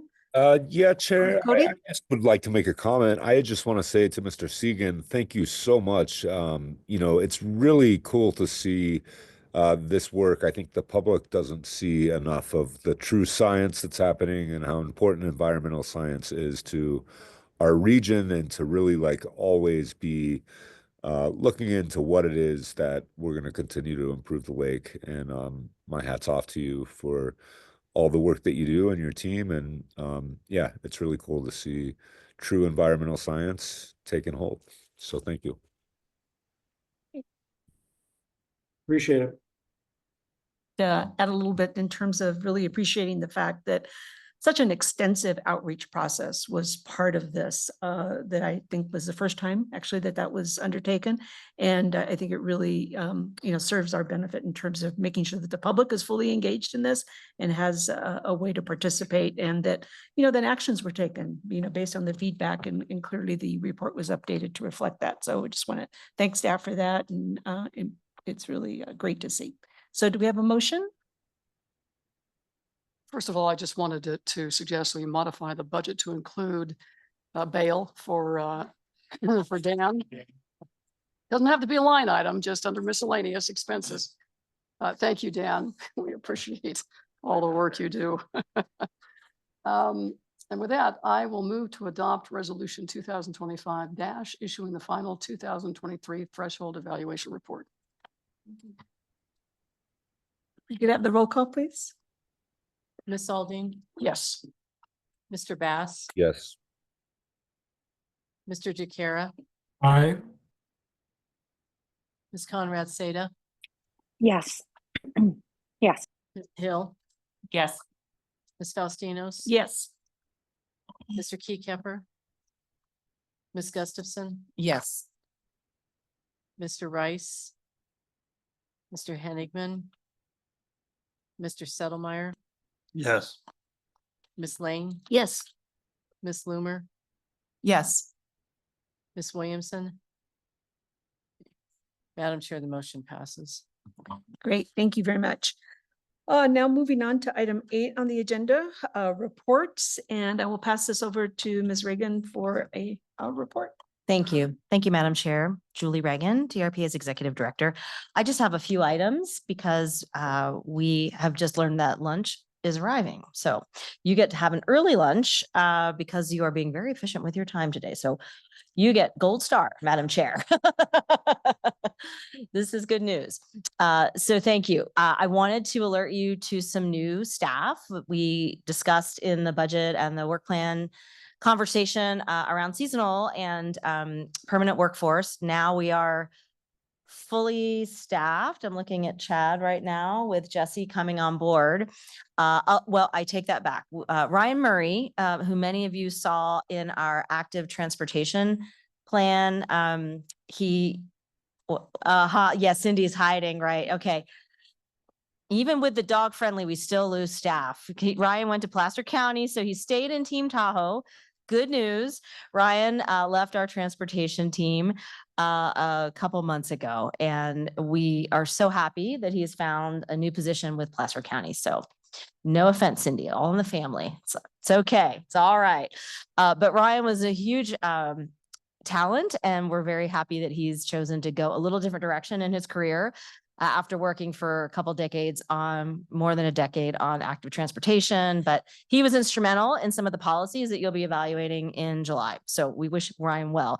That's the only position we have open right now because we're reassessing now that the active transportation plan is done and the RTP is almost done and coming to you. We're reassessing that team to see what we need to do. So that's the only open position.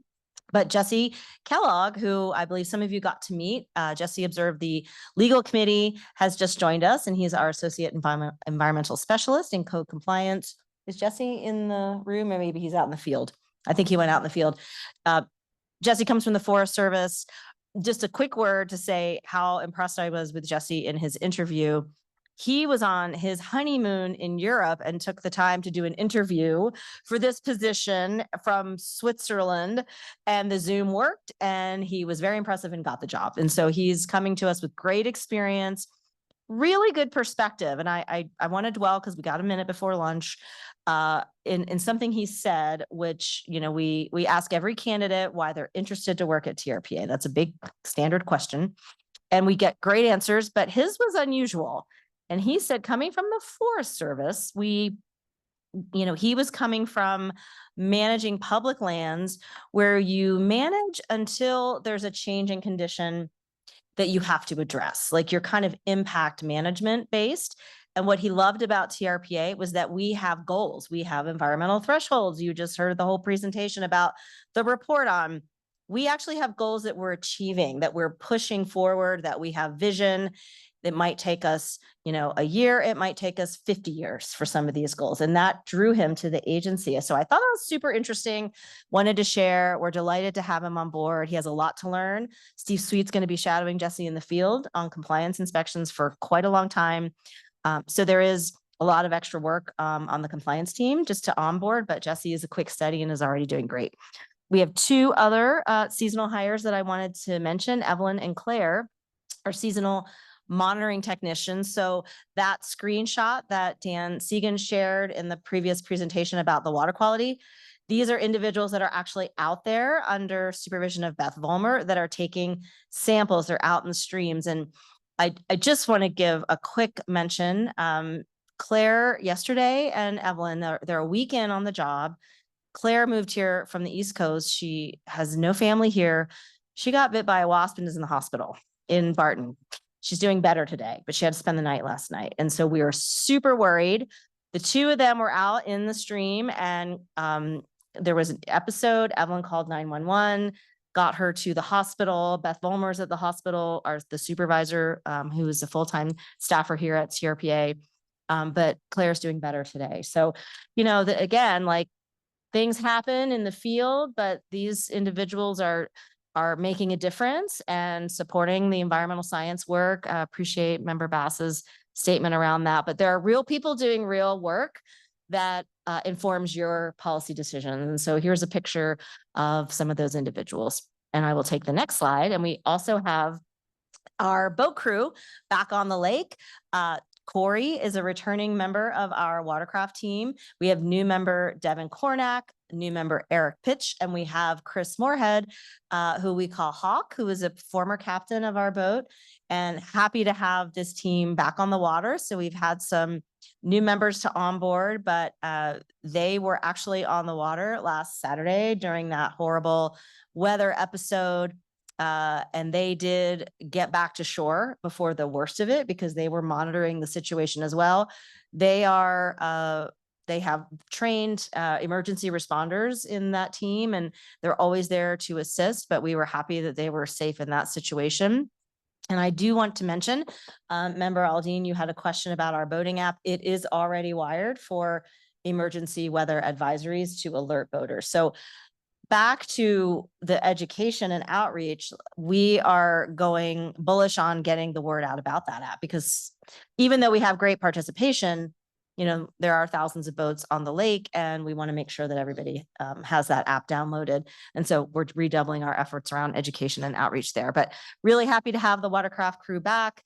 A lot of education visits. And so if you haven't been on the TRPA boat, please contact us for a tour this summer, anytime that you want to escape heat someplace else, or just need a minute to be on the water, because they support wildlife surveys, invasive species work, buoy and mooring enforcement, and education around the two-stroke engine ban. And there's a lot to learn on the boat. Even if you've been, there's still new issues that they're dealing with. So let us know, we'll get you out there.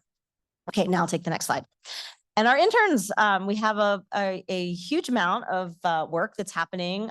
We have 7 interns this year, more than last year. And I do believe Jeffrey is in the audience. Jeffrey, if you're on in the middle bottom there, is supporting communications and government affairs. Jeffrey's coming back to us. So he's now the intern pro and hit the ground running and worked on the summit last year. We'll be doing that again. And then kind of working from upper left to right, Mari from finance, Roy in transportation, Sophia in finance, Amanda in long range and environmental improvement program, Zach in permitting and compliance, who just started this week, Jeffrey, and then Allison will be starting in a couple of weeks to help us specifically on the summit. Every year of the summit, we grow field tours and education and outreach, and there's a lot of work that goes into that initiative in support of Team Tahoe and the overall work on the summit. So really excited. They're from all different universities and at different points in their academic careers. Jeffrey just graduated from George Washington, is headed to Columbia for graduate school. So very impressive. And we're happy that the whole team is with us at TRPA. And then just a couple things to wrap up. Next month, Devin Middlebrook will be giving a detailed look into the last 2 legislative sessions in California and Nevada. So stay tuned for that. We have the summit coming up in August. So I wanted to make sure you all had that on your calendars. I put that in my last board email, but be sure to mark Wednesday, August 6th. It's a little earlier in the August timeframe, which all of us who work on the summit are pretty happy about, because then we actually get to enjoy some of the summer. Then we get it done first, because it's a lot of work getting up to that date. And when it's at the end of August, it seems like, summer's over. So it's wonderful to have it early. And Senator Schiff, Adam Schiff, is our new senator, who of course now holds the seat once held by U.S. Senator Dianne Feinstein. And it's his first time hosting. He selected the date, and we are off to the races with our theme, protecting Lake Tahoe, balancing sustainable recreation and conservation. I have a nice printout of the poster this year. We're already done. So that is a testament to Senator Schiff's wonderful staff. Sometimes we don't have these decisions from the Senate offices until the printer is calling us saying, you're not going to have the posters if you don't make up your minds here. And so their staff have been on it and very organized. We've gotten notices out to the various offices and members that are requested to participate. So happy to be working with Senator Schiff's team and to be honoring Senator Feinstein's legacy. And the big news on the right, if you remember, you were probably at the summit a few years back. We were masked up there because it was during COVID. Caitlin Meyer on the left, who now is with the Tahoe Fund and is on maternity leave, who had a beautiful baby, and I are standing there for the first inaugural Dianne Feinstein Legacy Award, where we launched that award and we gave that award obviously to the senator. She was still alive at the time. And since then, Dr. Goldman has been a recipient. And this year, Clem Shute, our very own Clem Shute, former TRPA board chair and just a legend in the state of California, will be receiving that award, and he will be coming to the summit.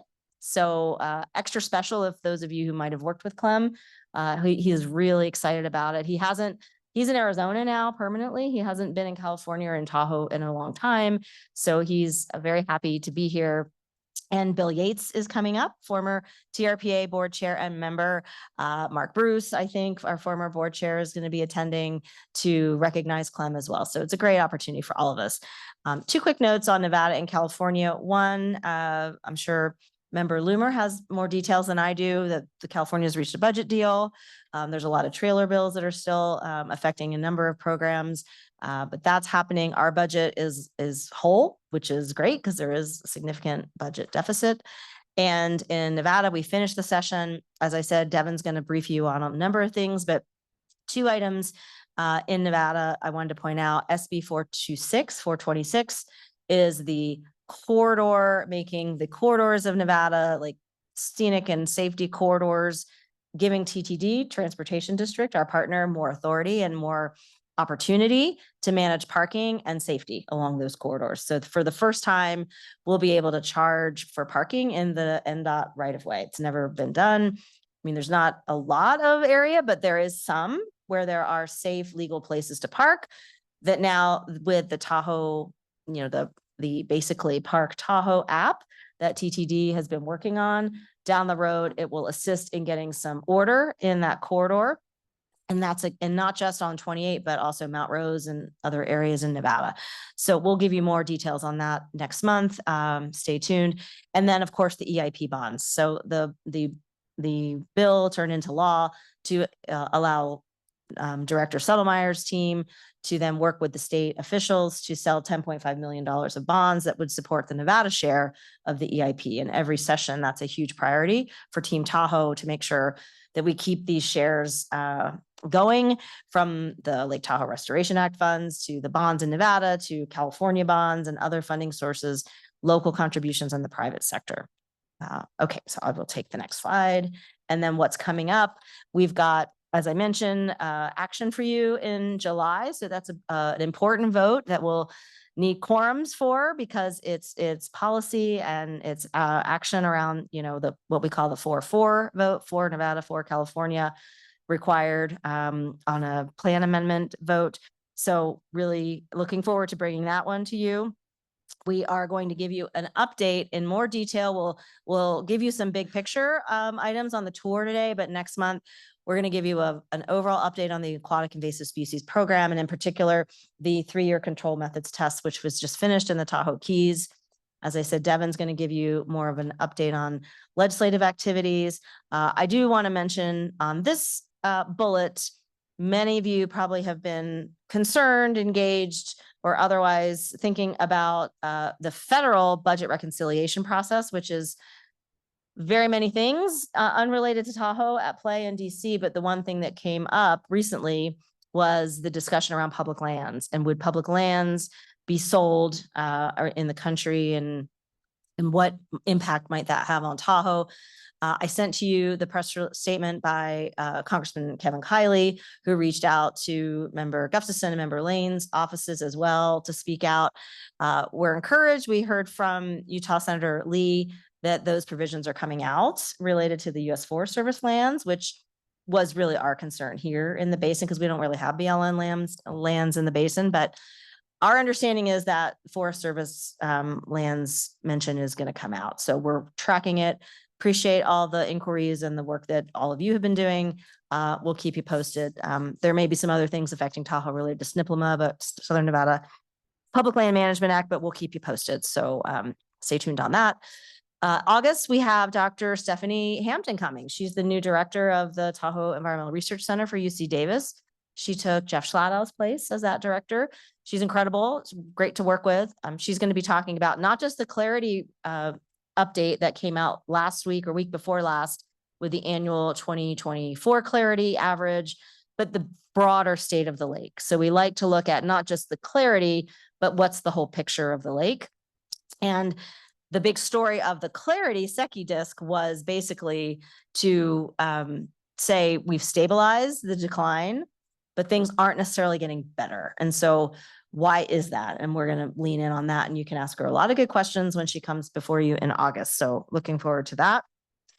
We've got the Spooner Mobility Hub and State Route 28 project coming to you in August. And I will say that several members of our team, spearheaded by Shannon Friedman in our Environmental Improvement Program department, we went up to the top of Spooner yesterday and walked the site across from Spooner State Park, where the permanent aquatic invasive species station inspection station will be located, with a mobility hub and a 250 space parking lot that would shuttle people down the East Shore. We went and walked it with the Forest Service, with the Tahoe Transportation District, and with NDOT. And other partners from the state of Nevada, Division of State Lands. Big deal. You all have heard about it before, but it could potentially be the beginning of a real game changer of getting some order into that corridor. And we were walking the site to look at, how we manage the whole entire area. So it was a productive field tour. We've got some action coming on the Van Sickle by State Park, and of course the summit coming to you. I will add one item that's not coming to you for action, but to let you know, because a lot of you are concerned about the West Shore and the fire and fuels danger. And the Forest Service has put out their environmental assessment on Lake Tahoe West, which is about 47,000 acres. It's almost 50,000 acres of federal land for forest health and fuels reduction. And our team is engaging with the Forest Service on that. And they are looking to make a decision by the end of this year so action could take place and projects could get underway on the West Shore to complement some work that's already being done in the Homewood area. There is Forest Service work for the Wildland Urban Interface project, but this is that whole swath of West Shore, which is terribly dangerous with overgrowth, and good news that that's coming forward. And so we're working under the MOU with the Forest Service to streamline that process. And so our team is still very engaged with the Forest Service. So I just wanted you to know, because that's a big concern, particularly as we're in the height of, fire danger right now. And that concludes my report. Thank you. Any questions, board members? Anyone online? See any? Okay, we can move on to the legal report. Thank you, Madam Chair. Yeah, I have a couple of updates just to keep the board apprised of some legal developments. Couple things. On the day before our last meeting in May, we had a decision come out in the Eisenstecken versus TRPA case. So a lot of these cases are old cases that I kind of inherited. So I've always been, they've been fully briefed, and I've kind of coming in at the aftermath. And so I'll go ahead and report just a little bit of context on this one. This was a case involving two cell facilities, Verizon wireless facilities here in South Lake Tahoe. One of them was a 112-foot monopine tower on Ski Run Boulevard. So if you may remember some of that in our history, the plaintiffs sued the city of South Lake Tahoe, TRPA. They sued many board members individually, our former director. And this was back in 2020. They had 13 causes of action. This was their third time amending their complaint. So a really broad, kind of lawsuit. The court, all the parties, all the defendants, respondents filed motions to dismiss, and the court granted all of those motions to dismiss. A lot of different legal theories: preemption, standing, timeliness, failure to state a claim. The court just said that many of the claims were legally infirm, others were too vague or speculative, and so everything was dismissed. However, just the one thing for us is that the court did grant the plaintiffs limited leave to amend, but only as to claims to TRPA. So everybody else is dismissed, the city's dismissed, all of the individuals named in their individual capacities are dismissed. But there's a fourth attempt now for these plaintiffs to sort of amend their complaint once again against TRPA. And they have until August 1 to do that. So we're anticipating that they probably will. The plaintiffs asked for an extension. So we anticipate they'll probably file something on that date, and then we'll respond. So I just want to let you know about that. And then also another little legal development that you may want to just be aware of if you hear. We earlier this year we responded to another open meeting law complaint filed by Doug Flaherty that dated back to December of 2023. So again, going back in time. And we've continued to engage with the Nevada Attorney General's office on this issue and what are the rules that TRPA follows, and responded to that Mr. Flaherty's complaint. This time, the Nevada Attorney General's office concluded this is an informal opinion, that in their estimation, now the Brown Act, which is California's open meeting law, is the stricter of the two. And so Nevada will no longer be investigating open meeting law complaints against TRPA. So it's a little bit of a notable outcome. I'm a little curious legally, I think, because it's not exactly consistent with our practice and our understanding. I think the truth is that on many issues, the Brown Act and the OML are a little bit different. Sometimes one is more strict than the other, and the other, and we always look on each issue to which of the two laws is the more strict, and that's what we try to follow. So again, I'll always reiterate that that's our practice. And then we also have our own rules of procedure, which there's a lot of precedent saying that the compact and the ordinances and the rules of procedure are like federal law with respect to state laws. So once we're in a public meeting, we really follow our own rules of procedure, which again are key to what we think are the more strict of the two laws. So this is just an informal opinion from the Nevada AG. We probably can expect to see that people, if they want to complain about TRPA's practices, that they'll now go to California's Attorney General, and we'll be working with them to address those kinds of complaints. And again, we often try to do that without going to the Attorney General's office, but just to respond and amend our practices if we need to. So anyways, I just wanted to point you out to those two things, and just happy to answer any questions. Have any questions?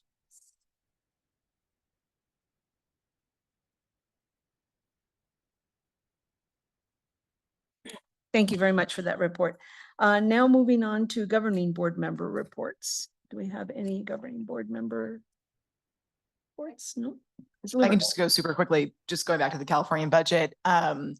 We're, I'd say maybe like halfway there. We've gotten some progress. And I think I'd mentioned in a previous meeting that due to budget cuts, that a number of vacancies at key environmental agencies were being swept and eliminated. It does look like in the proposed budget that came out this week, those vacancies are actually going to be held in place at least until next year. So hopefully we can hold on to some of those positions, which would be great. These are, agencies like Department of Fish and Wildlife, the State Water Board, Department of State Parks, all of which are, critical for Tahoe. So that was a good news. All the funding coming out of the climate bond that was passed last year by voters is being punted to future conversations this summer. So we don't have a spending package yet for those investments, a lot of which will be relevant for Tahoe. And I think, we're excited to see that money touch ground here, as well as the state's greenhouse gas reduction fund, which also provides a lot of money for climate adaptation. And for what is in the budget and was announced yesterday, that needs to be signed by Monday, June 30th. If people want to keep getting paid in California. So we'll see how that plays out. Thank you very much. Okay, please, Ms. Hill. I do have an announcement, just an exciting opportunity. The county is going to have our first bike boulevard on Lakeshore Boulevard, and we will be moving e-bikes to that very slow street, and we'll be trying that as a demonstration project, and I'll keep the board posted on that. We also, the county has applied for a Safer Streets for All grant for 2 projects in Incline Village. So I'll also keep the board apprised on that, but we're trying to move forward with those safety projects and getting more people out on bikes and walking. So thank you. Congratulations on that. That's fabulous. Okay, I have now, I'm sorry. One more, since she brought that up, I have the reverse to say. We've just sent a letter this morning to Caltrans District 3 because they raised the speed limit on the West Shore, where we've already had pedestrian and bicycle conflicts. They had done the study, I think, during COVID for the speed study. And so we're asking them to reverse that and bring it back down. In fact, if anything, it should go the other way. So we'll CC you on that, Julie. I asked staff to get it to you as well, so we could hopefully convince them that there's a lot of pedestrian. The new way we do speed surveys, from what I understand in California, is you do take into account pedestrian and bicycle activity and numbers of driveways. So it's not just based on how fast our car is going, so we're going to raise it because they're going fast, but we need to look at those safety indicators. And there's a lot of driveways, a lot of businesses in the Sunnyside area and Homewood where the speed limit has been changed. So we'll hope to get it changed the other way. Kind of surprised us when the signs went up. Madam Chair, may I add to that? Thank you, Member Gustafson, for raising that, because it also increased to 45 miles an hour by Camp Richardson, which is on the South Shore, as Member Lane is working very hard on. She might want to give an update on the 89 corridor, but I think we should have a unified front. It flies in the face of our, Vision Zero policy. It's something we've worked on. The city has actively worked on with Caltrans, but appreciate that update. And I was remiss in not thanking Cindy and Alex and Ashley for coming to our reception that the California Tahoe Alliance sponsored a couple weeks ago in concert with the Tahoe California Tahoe Conservancy's board meeting, which was a 2-day event, a Wednesday, Thursday. And Secretary Wade Crowfoot was our keynote speaker at that. And it was just a great event. It was great to see Bill Yates, who came out to support that as well. Very well attended by legislative staff from Natural Resources Agency, other administrative departments in California, and lots of partners. And we did that in cooperation with many Team Tahoe members on the California side. So really appreciate the board members who were able to make it. Madam Chair, could I Yes. pile on the speed limit item? It was a topic of discussion at the Advisory Planning Commission, and their chair, Brendan Ferry's, committed to talking with Member Lane to see what he could do to pursue the same thing you're talking about. Thank you all very much. So now moving on to committee reports, item 10 on the agenda. Do we have any? Chair, if I could, I just wanted to make one comment. After the events last week, which were just unbelievable, I live at Timber Cove and was there during the wild waves. It was unbelievable to see. But we had a lot of broken up docks that were essentially like kind of the more temporary floating docks that they'll attach to different piers. And what happened, I noticed that the black, what I thought were usually tubs that are filled, and I didn't know what they were filled with, but these were apparently filled with styrofoam blocks inside of the black plastic mold, were breaking apart. And then the styrofoam has gotten out of them and broken into so many different pieces. So I think we really need to take another look at, and I know we did do something about pier and buoy materials recently, but I think we need to look at any of the existing buoys or piers that may have styrofoam inside of the black plastic molded containers, because if we see more of these events like with wind and they break apart like that, it is just really detrimental to the lake. It's unbelievable to see what happens. So I know that's a tricky thing when people have installed them, but I feel that we should be able to make a way that they would, you know, have a certain amount of time to be able to replace them with something that isn't gonna break apart when they get destructive. Yes, please, Ms. Reagan. Thank you, Madam Chair. Julie Reagan here. Thank you, Member Bass, for raising that. I just wanted to give an update. When we did a look at our procedures and code, our permitting and compliance team got back to us, and we are not approving any more of those styrofoam infused structures. And then are using the opportunity in projects to retrofit those. So on the tour today, we're actually going to hear from the Tahoe Keys Marina, the settlement agreement that the board approved end of last year was included in that was their replacement plan for the entire Tahoe Keys Marina. I think at the cost of something like 10 or $15 million. So we're going to get an update on that, and they're getting rid of all the styrofoam in the Tahoe Keys. But as you rightly point out, there are some older structures around the lake, and we are talking with our partners and with the shoreline stakeholder committee about how we can incentivize removal and replacement of those. So we are looking at that. Great. Yeah, I just think it'd be great if maybe we could come back to see if we can get even a like, you know, if we could get a report about how many of them do exist, and, you know, is there a fund we could create for folks to, I don't know, just something creative to try to get them replaced before people have to, you know, wait for them to expire or explode. Okay. Thank you, Mr. Bass. Okay, so moving on to item number 10, committee reports. Do we have anyone wanting to make a committee report? No? One online? Oh, yes, Mr. Hester.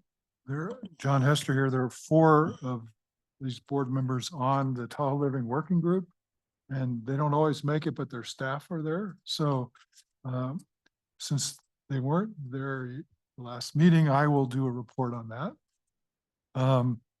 As you know, we have a consultant group that has done a report on all of our they've done stakeholder interviews, and they've identified numerous different policies and procedures that we have that there could be alternatives, options too, for housing. Everything from, could we subdivide land differently?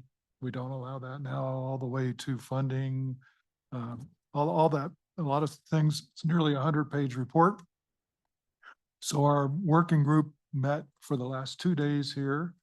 We had over 20 of our stakeholders there, and they went through 2 days of reviewing, discussing, prioritizing the options. And following that with our consultants, we're going to have a month or so of meetings and community workshops. And then in August, the Tahoe Living Working Group report recommendations with tweaks from the community workshops, and staff will be coming to you as priorities for us to start working on in terms of code amendments or whatever. So just wanted to give you that report that the Tahoe Living Working Group is alive and well and very busy. Thank you for that. Appreciate it. Okay, so now we're going to move to our final public comment, general interest comment period.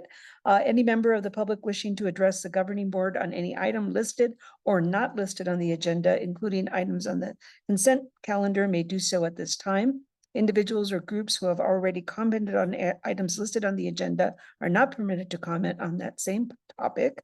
The governing board is prohibited by law from taking immediate action on issues raised by the public during the public comment period.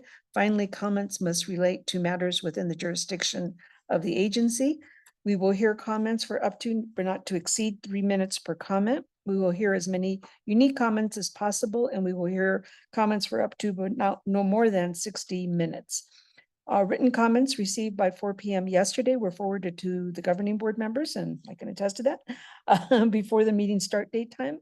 Late comments may be distributed and posted after the meeting. All unheard comments may be submitted via email to publiccomment@trpa.gov. Please include the meeting information and agenda item in the subject line of your email. If any member of the public wishes to speak at this time, please raise your hand now, either in person or by clicking the raise hand button at the bottom of your Zoom screen or by dialing *9 on your phone, and you will be called on and unmuted by a TRPA staff member. Okay, do we have anyone here in the room wishing to speak? Doesn't look like it. Okay, do we have anyone online? Madam Chair, we have one hand raised so far. Alan Miller, please unmute to make your comment. Hello, Alan Miller, Civil and Environmental Engineer. I just wanted to make a couple comments with regard to some public interest comments that I submitted concerning microplastics. And I wanted to thank Mr. Bass for his comments and concerns, and recognizing the need for action, and also the update on the Tahoe Keys Marina retrofit project, which was some great concern to me, and to hear that styrofoam is going to be eliminated as part of the settlement is of some relief. And so thank you for that. My comments were concerning the piers that are coming to be approved under the lottery system, and that we have a very serious problem in microplastics in Lake Tahoe, and we shouldn't be approving of any new piers with microplastic potential now or in the future.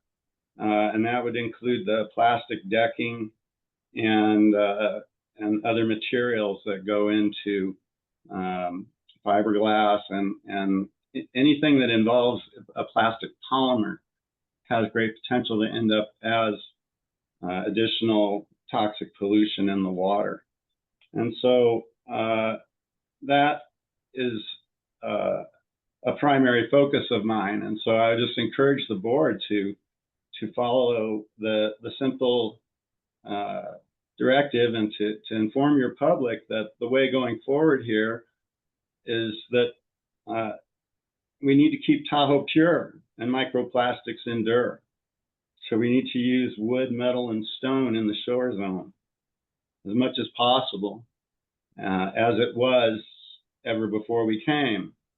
And I had the privilege of hearing the new environmental manager for the Washoe tribe, a full-blood Washoe, Benny Fillmore, and he was speaking at a protest rally at Kiva Beach, and he was saying we need to get the boats off the lake that are motorized, and we need to get this lake back to balance, and work together in a good way to do that. And we've got some real issues that way. You were briefed on the Eisenstecken matter. Those are my associates. I'm glad to hear they're back after a long absence by the court. So we'll see what happens. But I thank you for this opportunity to comment and for the good work that is occurring. Okay, thank you, Mr. Miller. Any additional comments?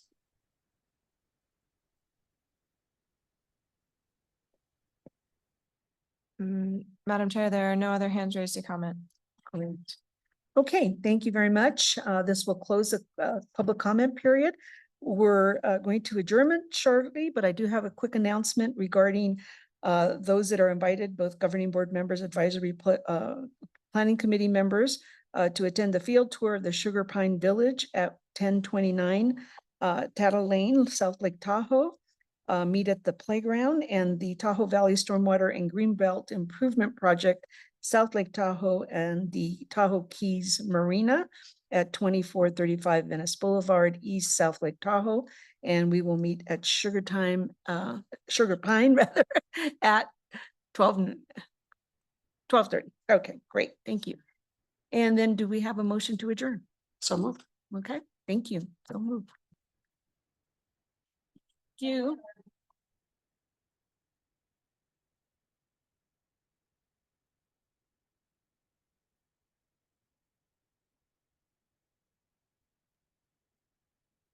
Thank you, folks. Enjoy the tour.